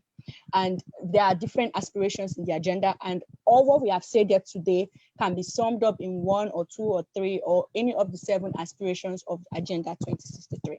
So helping to pick one of these aspirations as one of the goals for your initiative or whatever will help spread awareness. It's one of the ways to say we are Africa, we are one, and we can do this. So thank you very much again for inviting me, One Africa Forum. I'm always pleased to be here. I'm always pleased to speak with fellow Africans and learn a lot about our rich culture and our rich heritage. So thank you so much. Happy Africa Day, everybody. Thank you very much, Nelly. That was educated as well. Just quickly, just drop your contact. I'm asking for your contact. Just drop your contact in the chat session. And if anyone needs to reach Nelly, you can just pick up their contact there, or you can always just contact us at One African Forum and we can link you up. It's actually one of the things we also do. We connect people, We connect people just across the world as well. So you want to reach out to her. That's her detail that she's dropping it. If you miss it, just reach out to us and then we'll connect her. I mean, we want to get feedback from viewers. I want to hear your last comment and your last thoughts on it as well. And just a quick one. You see, everything we have said here will not materialize into anything if we do not take action. We've shared our thoughts, and that's very beautiful. We've shared our thoughts, we've shared our ideas and so on. We need to then move it to action. So I'd want to encourage us to, at every given time, make steps and make efforts, to achieve these things. I'm still going to be in touch with a whole lot of you. I'm still going to be in touch with a whole lot of you. There's a lot we're going to do together, a lot of programs we're going to, do together, however, our global conference is coming up in August. Yeah, I'd love to bring as many of you all as I can into the forum as well for the global conference. And also, I know in June, there's a celebration going on in America as well. So I'd love to connect with you all as well. We'll do that together. And yes, Juneteenth. One African is what? It's called Juneteenth. Juneteenth. Thank you for that. So yeah, I'd love to be part of the celebration Juneteenth, and we'll see what we can do together as well. And that's what we are, One African Forum and the brand Mr. Engine. We are a brand, that connect and allocate Africa's resources, to just connect people to Africa's resources to ensure that it's developing Africa as well. And so, wherever you are, you want to reach out to us, just connect us. And that's what we do. We ensure that whatever Africa's got has to grow and develop Africa. So I want to see if anyone has okay, I see a hand up. JJ Robinson. All right. Yes, JJ Robinson, please unmute and give it now. So it's time for anyone. Please just raise your hand and let's just wrap it up. Hello, good afternoon, everybody from the Gambia. Hello, can you hear me? Yes, good afternoon. Yeah, good afternoon. I'm sorry, I may not have a direct question on this one. I've been hearing everything, and you guys are amazing, and what all the presentation from different speakers. I'm so inspired with what Africans are doing. It's really great, and I think Africa is rising now. I am struggling to hear you. Do you hear me? I can, but if you can try harder, that would be lovely. Sorry about this.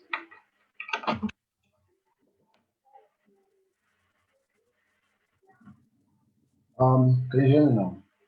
Much better. Okay, I think. All right. I appreciate you all for the wonderful section. This is amazing, and I'm grateful to be part of. This is my first time, although I've been a fan on social media, and this is the first time I'm meeting a lot of people here. And with the great initiative that you guys have, it's very recommendable, and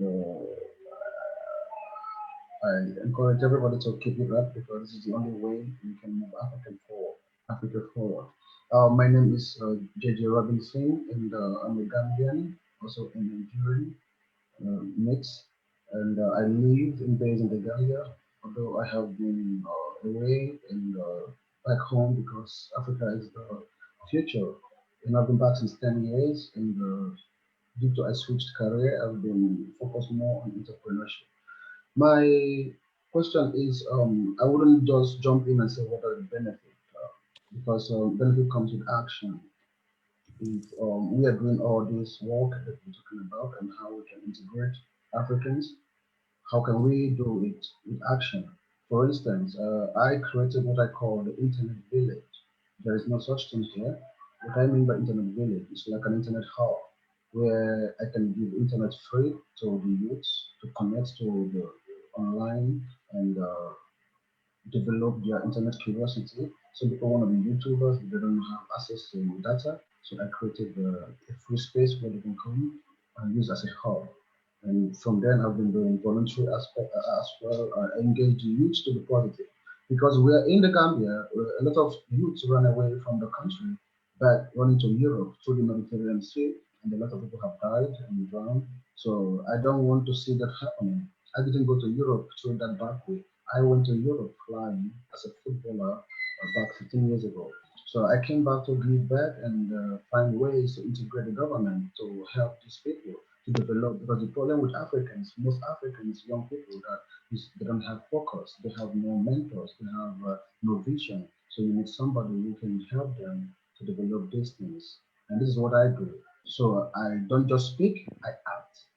If you go to my website, you can see everything I'm doing. I integrate business, volunteerism, and charity. As I am making money and giving it back to them by training them for free so that they can be able to utilize the space that I offer. So what can One Africa do to assist members with such platforms? I think, I'm sorry if I'm being too direct. Thanks. Okay. I just want to get your question. Like your question is, what is One African doing to assist such platforms? Yes, yes, not directly, but not directly financing, but what are the plans that One Africa has to assist such innovators that has provided youth with adequate skill acquisitions to expand the horizon to go all over. I'm sure this type of things are not maybe in Nigeria or in other countries. There might be, but not for free. So the aspect of me creating it and giving it for free is what I'm asking. What can we do to help those people that are really impacting the African youths positively? All right. Thank you. I would say sign up for One United Africa, because we are definitely working towards addressing those issues. So I think it'd be more appropriate to see what the plan is, and you can leave your feedback for One Africa United. And then I think that would be more appropriate to discuss it, because it's very lengthy. We want to make sure that the mindsets are, focused on exactly whatever the niche is at that time. So we're going to definitely take all the data that has been left in the chat and compile it. And we're also looking for representatives in each country. So if you're interested in being a volunteer or a representative, be sure that you do point that out when you contact One United Africa. Come me in. That's my job. Come me in. We mentioned a couple of things earlier, and I want to believe you probably came in late. And thank you, Melanin. And yeah, just reach out to us, and we'll just explain to you as well. But one of the things that we do, just to answer your question, is creating such platforms for you to connect. We create such platforms, and then we encourage you to go and to go do the work as well. But we have a lot of work we're doing in the pipeline, like Melanin said. Just reach out to us, and we'll just understand where your angle is and how we can help you in your angle. Everyone is unique in their own approaches, so we need to know how that works. Thank you. Yes, Tahari, I see your hand up. Please, will you just quickly come in? Let's hear. Yeah, thank you, sir. I would like to thank all the participants, and also I would like to thank One Africa Forum. My name is Tahir. I'm from Ethiopia. It is a great honor for me to join this great platform that we are going to discuss about the issue of our young and African image. Surely and actually, it is a good platform also to continue like this and to have what we call a fruitful or result-oriented activity. In our side in Ethiopia, most people are youngest, and we plan different platforms to create what we call different issues relating about how.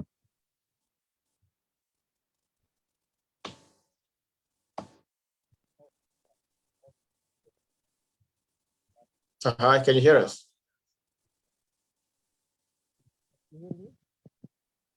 Okay, well, I think I lost you there. I don't know if anyone can hear you. I think we lost you there. Could you just fix yourself? Okay, you're back. Yeah, quickly, just wrap up. Yes, you hear me now?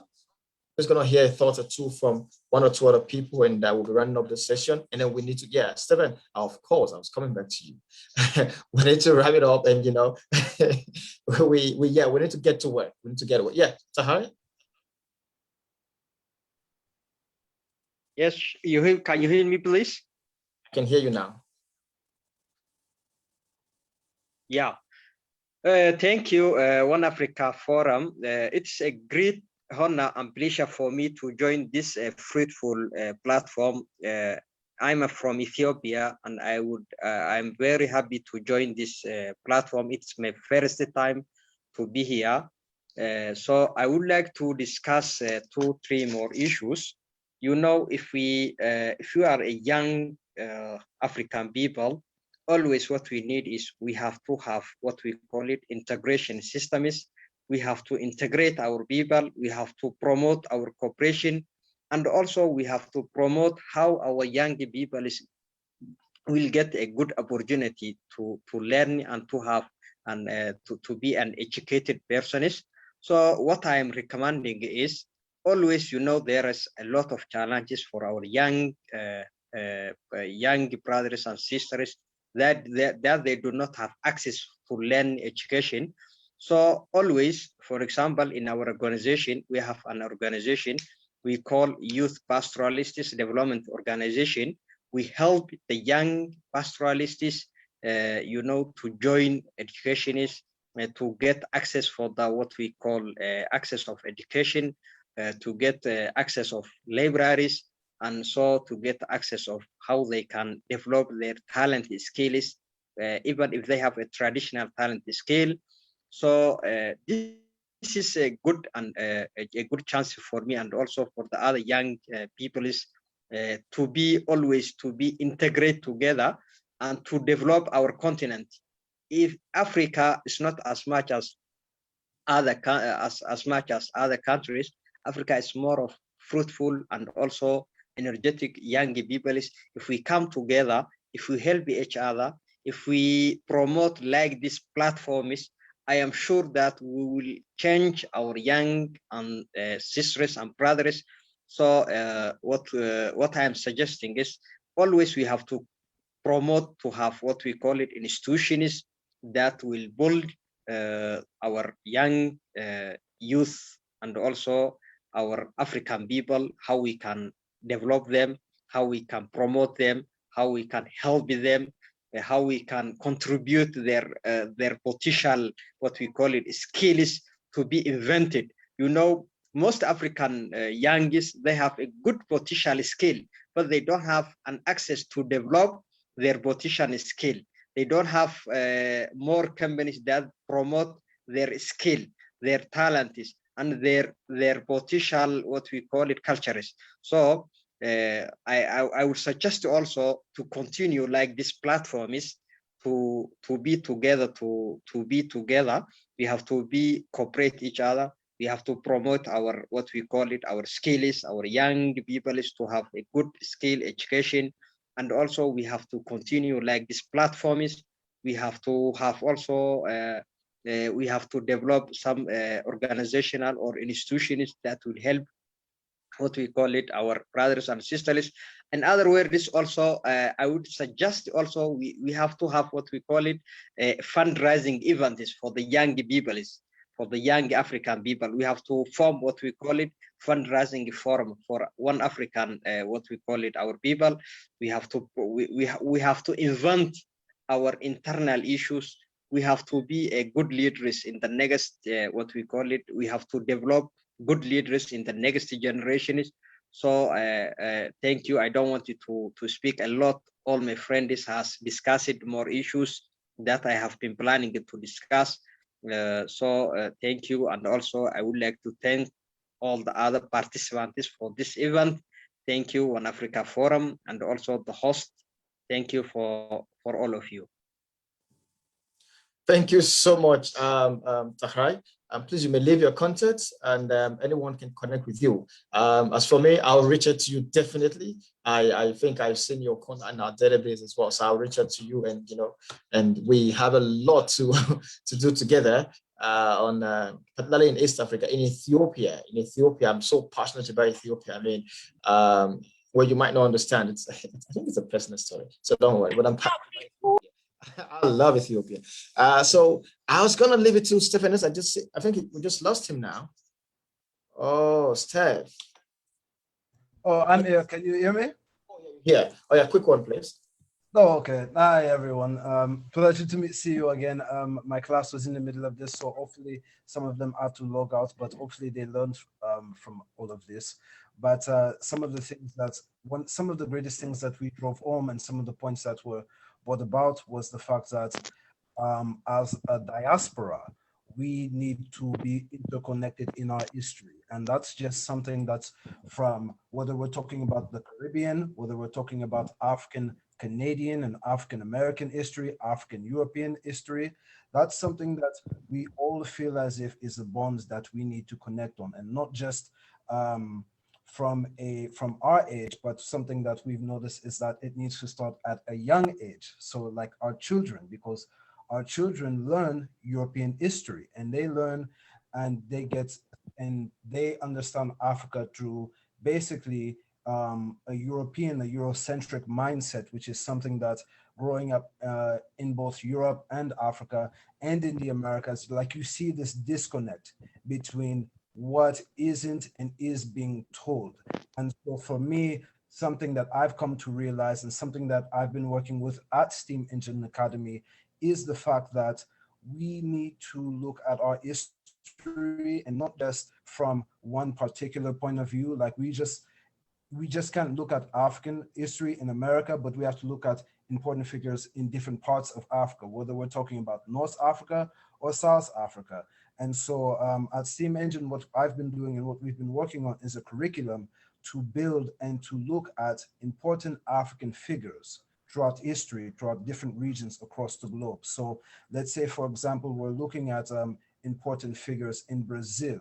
So we would look at Brazil and we look at the presence of African people in this history and in this culture, because oftentimes one of the truer issues is that our history is when we look at it like a movie, we are the people who are the background character. We're the second character. Everyone else is the main character. So like you look at white history and you see that, we always focus on that, but we're the side.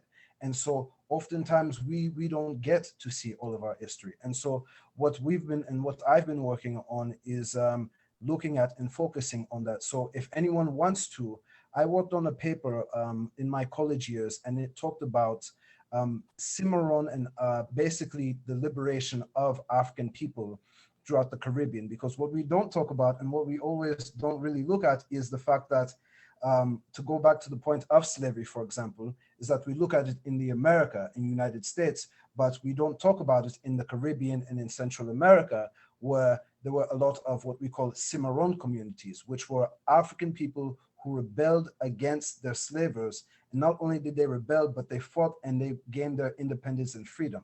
So when we look at a place like Veracruz, Mexico, where we look at Gaspar Yanga, who fought against the Spanish, so much so and raided their villages to where the Spanish were like, okay, well, we'll give you your freedom. We'll give you your independence and freedom. And we look at countries like Haiti, or we look at Jamaica. These are all countries that overthrew and resisted slavery. And this is a part of the history that we don't really talk about. And so this is something that I've been focusing and owning in on, and not just in Central America, but when we look at something like the Zanj Rebellion, which happened several hundred years ago, where Iranians tried to make African people as slaves, and African people basically rebelled and slaughtered a bunch of Iranian people. So like, these are the certain types of stories that we don't talk about. And it's not just, I hate calling it slavery. I don't like that word. I like to call it resistance. I call it African resistance, because the truth of the matter is we were people who have been resisting being overtaken. Like, we were never people who were slaves. We were enslaved by other people, and we resisted slavery. We resisted others' influence throughout the years. And this is what we have to actually focus on. We have to shift the focus from us actually looking at ourselves as people who were enslaved, but in fact, people who were constantly and historically always battered, and we always fought back. We always were people who said, no, we're not going to stand for this. And what sorry, I'm long-winded, but with what I have in my email, I'll drop my email right now. It's my final paper that I wrote for my thesis at San Diego State University, and it is what allowed me to do a TED Talk at campus, because we were talking about African resistance, and it is something that I am very much interested in. And it's not just on a historical sense, but it is resistance through financial means. So it is us educating ourselves through finances, and it's us resisting resisting through education. So things like going to space, and then access to math and science and things such as that. So this is something that I believe is to all of us. And so with my email, if anyone wants to send me, I'll send anyone a link who would like to know a bit more on what I work on with history, because I pick important historical figures from across the globe, whether we're looking at China or Taiwan, or we're looking at Singapore or Madagascar or Norway or Chile. What we have to understand is that we've been all across the globe. We have a presence everywhere. And what we have to acknowledge is we have to interconnect it and see where we are a united front. So I thank everyone. I thank everyone for giving me the chance to listen to my ear. And if anyone would like to get the chance, I would gladly send them an email of my final paper. Just drop it in the chat. I mean, really gonna, oh, sorry, Melanie, I'm just gonna call you. I'm really gonna connect you. Like I said, I mean, such a great work there. I see Lamien. Lamien, you from Cote d'Ivoire, from Ivory Coast, Cote d'Ivoire. Would you just tell us what you do, what's happening in Cote d'Ivoire? I mean, would love to hear your voice. I would like you to introduce yourself. I don't want to do that for you. Thank you, dear brother. Greetings to one and all gathered over here. I would like to, first of all, thank One Africa Forum for this great opportunity, which allowed us first to know each other and also share ideas. Ivory Coast is a country located in West Africa, and it's a French country, of course, but I got a chance to study in India, so that's where I learned my English. As far as education is concerned, here it's a bit difficult because it's based on French syllabus. So they are mostly teaching theoretical stuff and all. So after your studies, you don't have any practical knowledge which can help you to get any job or anything like that. If you want to get a job, either you go abroad to study, or you have to go for some more practice, or try to go to industries for internship and all, where even they won't even give you the knowledge that you need. They might be using you only. So when I came back from India, I didn't want to also assist what's happening here. With my friends, I created an NGO where we are trying to help the youth, because according to me, whatever we learn from outside, we should not sleep with it. We should share our knowledge, our experiences with those who are here, and tell them that everything is possible. And with internet today, we can learn more than what we are receiving in classroom. They should go beyond what they are teaching them in the class. So that's what I'm trying to do with my NGO. Even I have some project, because according to me, we should start from the beginning. So for the children, means from primary school and all, we have a project that we call My Beautiful School, where in that project we go to schools and try to rehabilitate the classes, or create an environment where we can play with kids and make them love the school. Because most of the school are not in good condition, so when you see the kids, they don't even want to go to school. even secondary school to nowadays, drugs are everywhere. So they are not even getting the knowledge that they really need. And that's not even good for my country and for Africa. That's why when I saw the advertisement on the internet, I said this is a great opportunity for me to learn about other countries, whatever they are using as a method or ideas to enhance their education, so that I can also work on it with my team and see the little we can bring in our education enhancements. Thank you so much. Thank you very much, Damien. Thank you for what you're doing there in Ivory Coast, or Cote d'Ivoire, as you'd love to call it. Thank you very much. I just shared a link now. I mean, it's from I just got it from my content. I think I sent it to a couple of people. My content is from MyPod. So we just want you to share your comment on Africa Day and whatnot, and so on and so forth. And then everyone, thank you. And you might be getting a message from One African Forum soon, just so you can give feedback, on your expectations from One African Forum and what you have learned from this conference, and and just your availability. That's to everyone now. So you might be getting a message too from us. We thank you all, because I see that everyone here did register. So we probably have your email address. We can reach out to you. Just follow up on that. Thank you very much. We'll talk to the team on that. And I don't know if anyone has anything else to say. I would just like us to wrap it up right now and just say thank you all, guys. Please keep in the loop. Just stay in the loop with us. Just keep following us on our social media platforms. Every now and then we have programs, we have platforms like this, and we launch projects. We have conversations every Monday on Instagram. Every Monday 8 p.m. It's African time. I think in West Africa it should be 7 p.m. I'm thinking in California that should be about 7 a.m. or so. I'm not sure. So thereabout. So please, guys, we have these conversations, and going forward, we're going to have more conversations that actually translate to actions. So we would love to reach out. We'd love to connect with you, connect with us on all social media platforms. Reach out to us.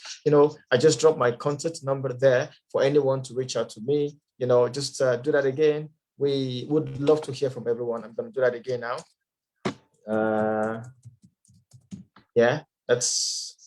That's my contact. Just in case, just reach out to us, and we can talk more. Just see what we can do together, guys. We really, really, really need to get to work. We really need to get to work. We do not want to repeat the mistakes, the visible mistakes that others have made just ahead of us. We want to ensure that we leave a better future for those coming after us, and we leave a good footprint for them to step on.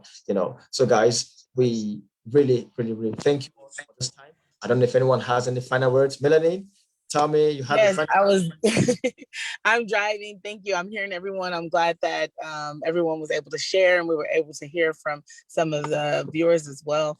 And then I also want to recognize George Floyd. If you can share with them, because I'm driving, multitasking, but if you can share with them about the anniversary on our closing, and then we will be closing out. So anyone who wants to get in contact with us, you can contact us through One Africa United, as well as visit the Melaninwaves platform. Thank you. Thank you very much, Melanie. George Floyd. Wow, that was a tragic incident that happened last year. It happened on the same day, that Africa celebrates it's Africa Day, and then you see it's just goes to show that we're not free anyway. Even when we're celebrating our independence, an African soil, we are losing one of our own to the gruesome hands. So we actually recognize George Floyd, and we thank God. I mean, I'm really happy from what I saw proceedings that there's quote unquote justice. It's very tragic, but I think many would want to call that justice, but life is gone. I mean, George Floyd is not here anymore to witness justice for him, for himself, you know. So we just all need to be careful out there and also be able to stand up, you know, for each other. That's what we do as One African Forum. I mean, I remember saying this during the African conference last year. We got to stand up for each other. Something is not right in Cote d'Ivoire. I can't just keep my mouth shut. I have to be able to stand up for Cote d'Ivoire and say, you know what? I don't care if I'm not in Cote d'Ivoire. If it's not favoring the people of Cote d'Ivoire, I stand against it. You know, we ought to all have be able to stand up for each other. We need to do that together. And yeah, that's what I do with many of my concerts, most of my concerts rather, across Africa. Whatever is happening in your country, please let me know as at when. So that if there's a position we need to take, we need to immediately issue a statement and make sure that we escalate the issue. Sometimes you might not be able to say anything within the country there just because you might be persecuted. We will do it for you. Just let us know. Let us know what's going on, you know, reach out to us immediately. Let us know, we'll do our findings and do our research, and, you know, we'll stand up for Africans. And that's let's just statement and do whatever we have to do, you know, call the international bodies together, you know, whatever we do. During the NSAS movement, I mean, Melanin said that's one of the ways she fought me. I mean, One African Forum, it was such an appalling sight. We had to, you know, make sure we got into the attention of the international criminal court and other international bodies, you know, to quickly come on board. I mean, in Nigeria there, they were suppressed, you know, they couldn't say, but we were able to stand up from outside. So yeah, thank you all, guys. Would love to reach out to you. Would love to connect with you all, everyone, and now and then. So please, we want to call on everyone. We're looking for sponsorship. I mean, this work we're doing, as I speak with you right now, it's self-sponsored. And I mean, you look at us. I mean, who is sponsoring this? And when I say self-sponsor, who's the self? It's really self-sponsored. We need, because we have established that earlier, the system that we're operating is capitalist system. Before you break that, you need to be strong. So we actually calling for sponsorship from every angle, left, right, and center, you know, so that we can really achieve our goals and do as much as we're doing. We've actually called them for volunteers across Africa, called for volunteers. And please just sign up on our website. You just go on volunteers and sign up and become one of our champions. And that's it. And being a volunteer is just being a member of an Africa Forum. That means you're volunteering to serve Africa. That's what it means. I mean, that's basically what it means. And then we also calling for social workers. You know, a social worker or you're a social worker and so on, you'd love to, you know, serve on Africa serve Africa rather in your capacity as a social worker, as a psychologist. Would love you to come on board as well, so that we can also dispatch you to schools that are just around you there, you know, in Africa, so that you can help us mentor young learners, help us coach them, be their father figures, be their mother figures, be their coach, be their educator. You know, the work is overwhelming for teachers now. We must admit that teachers are being overwhelmed, you know. So yeah, please guys, go on our website and just hit on the button there and just do with us. We'd love you to connect with us, and just in any way you can really support this movement. We are looking forward to it. As a matter of fact, we're looking forward to it. However, what is more important to us is your commitment and your willingness to serve Africa. That's what's more important to us. And that's the drive that we've been working on all this while. Like I said, we don't have sponsors, but here we are, right? So it is the drive that we have to change Africa. We can just change that. We can just fold our arms. So please, guys, connect with us on One African Forum. Check on Melaninwaves on Instagram. There's a creation Melaninwaves on Instagram. There's One African Forum on Instagram, and we are on every platform, on Instagram, on Facebook, and on Twitter at One Africa Forum. And I think that's it for Melaninwaves as well. So just connect with us and let's see what we can do. Yes, that's a link for Melaninwaves. Just click on it and join. Thank you, Nelly. I see everyone saying bye. I think it's about the time I say bye as well. It's about 8:30 p.m. in Johannesburg right now. And I know from different time zones, you all have really put in so much to actually be part of this conference. I really love you all so much. Please just keep your eyes and keep your ears open. We'll always contact you. And please keep your doors open for us, because I'm going to knock on your door. I'm going to come knock on your door, right? Come knock on your door, you know. So please keep your doors open. And let's do this together. Let's work for Africa. Let's work for the Black culture. Thank you all very much. And yeah, God bless you all. I see you. Thank you. Good night, everyone, from my end. Good night.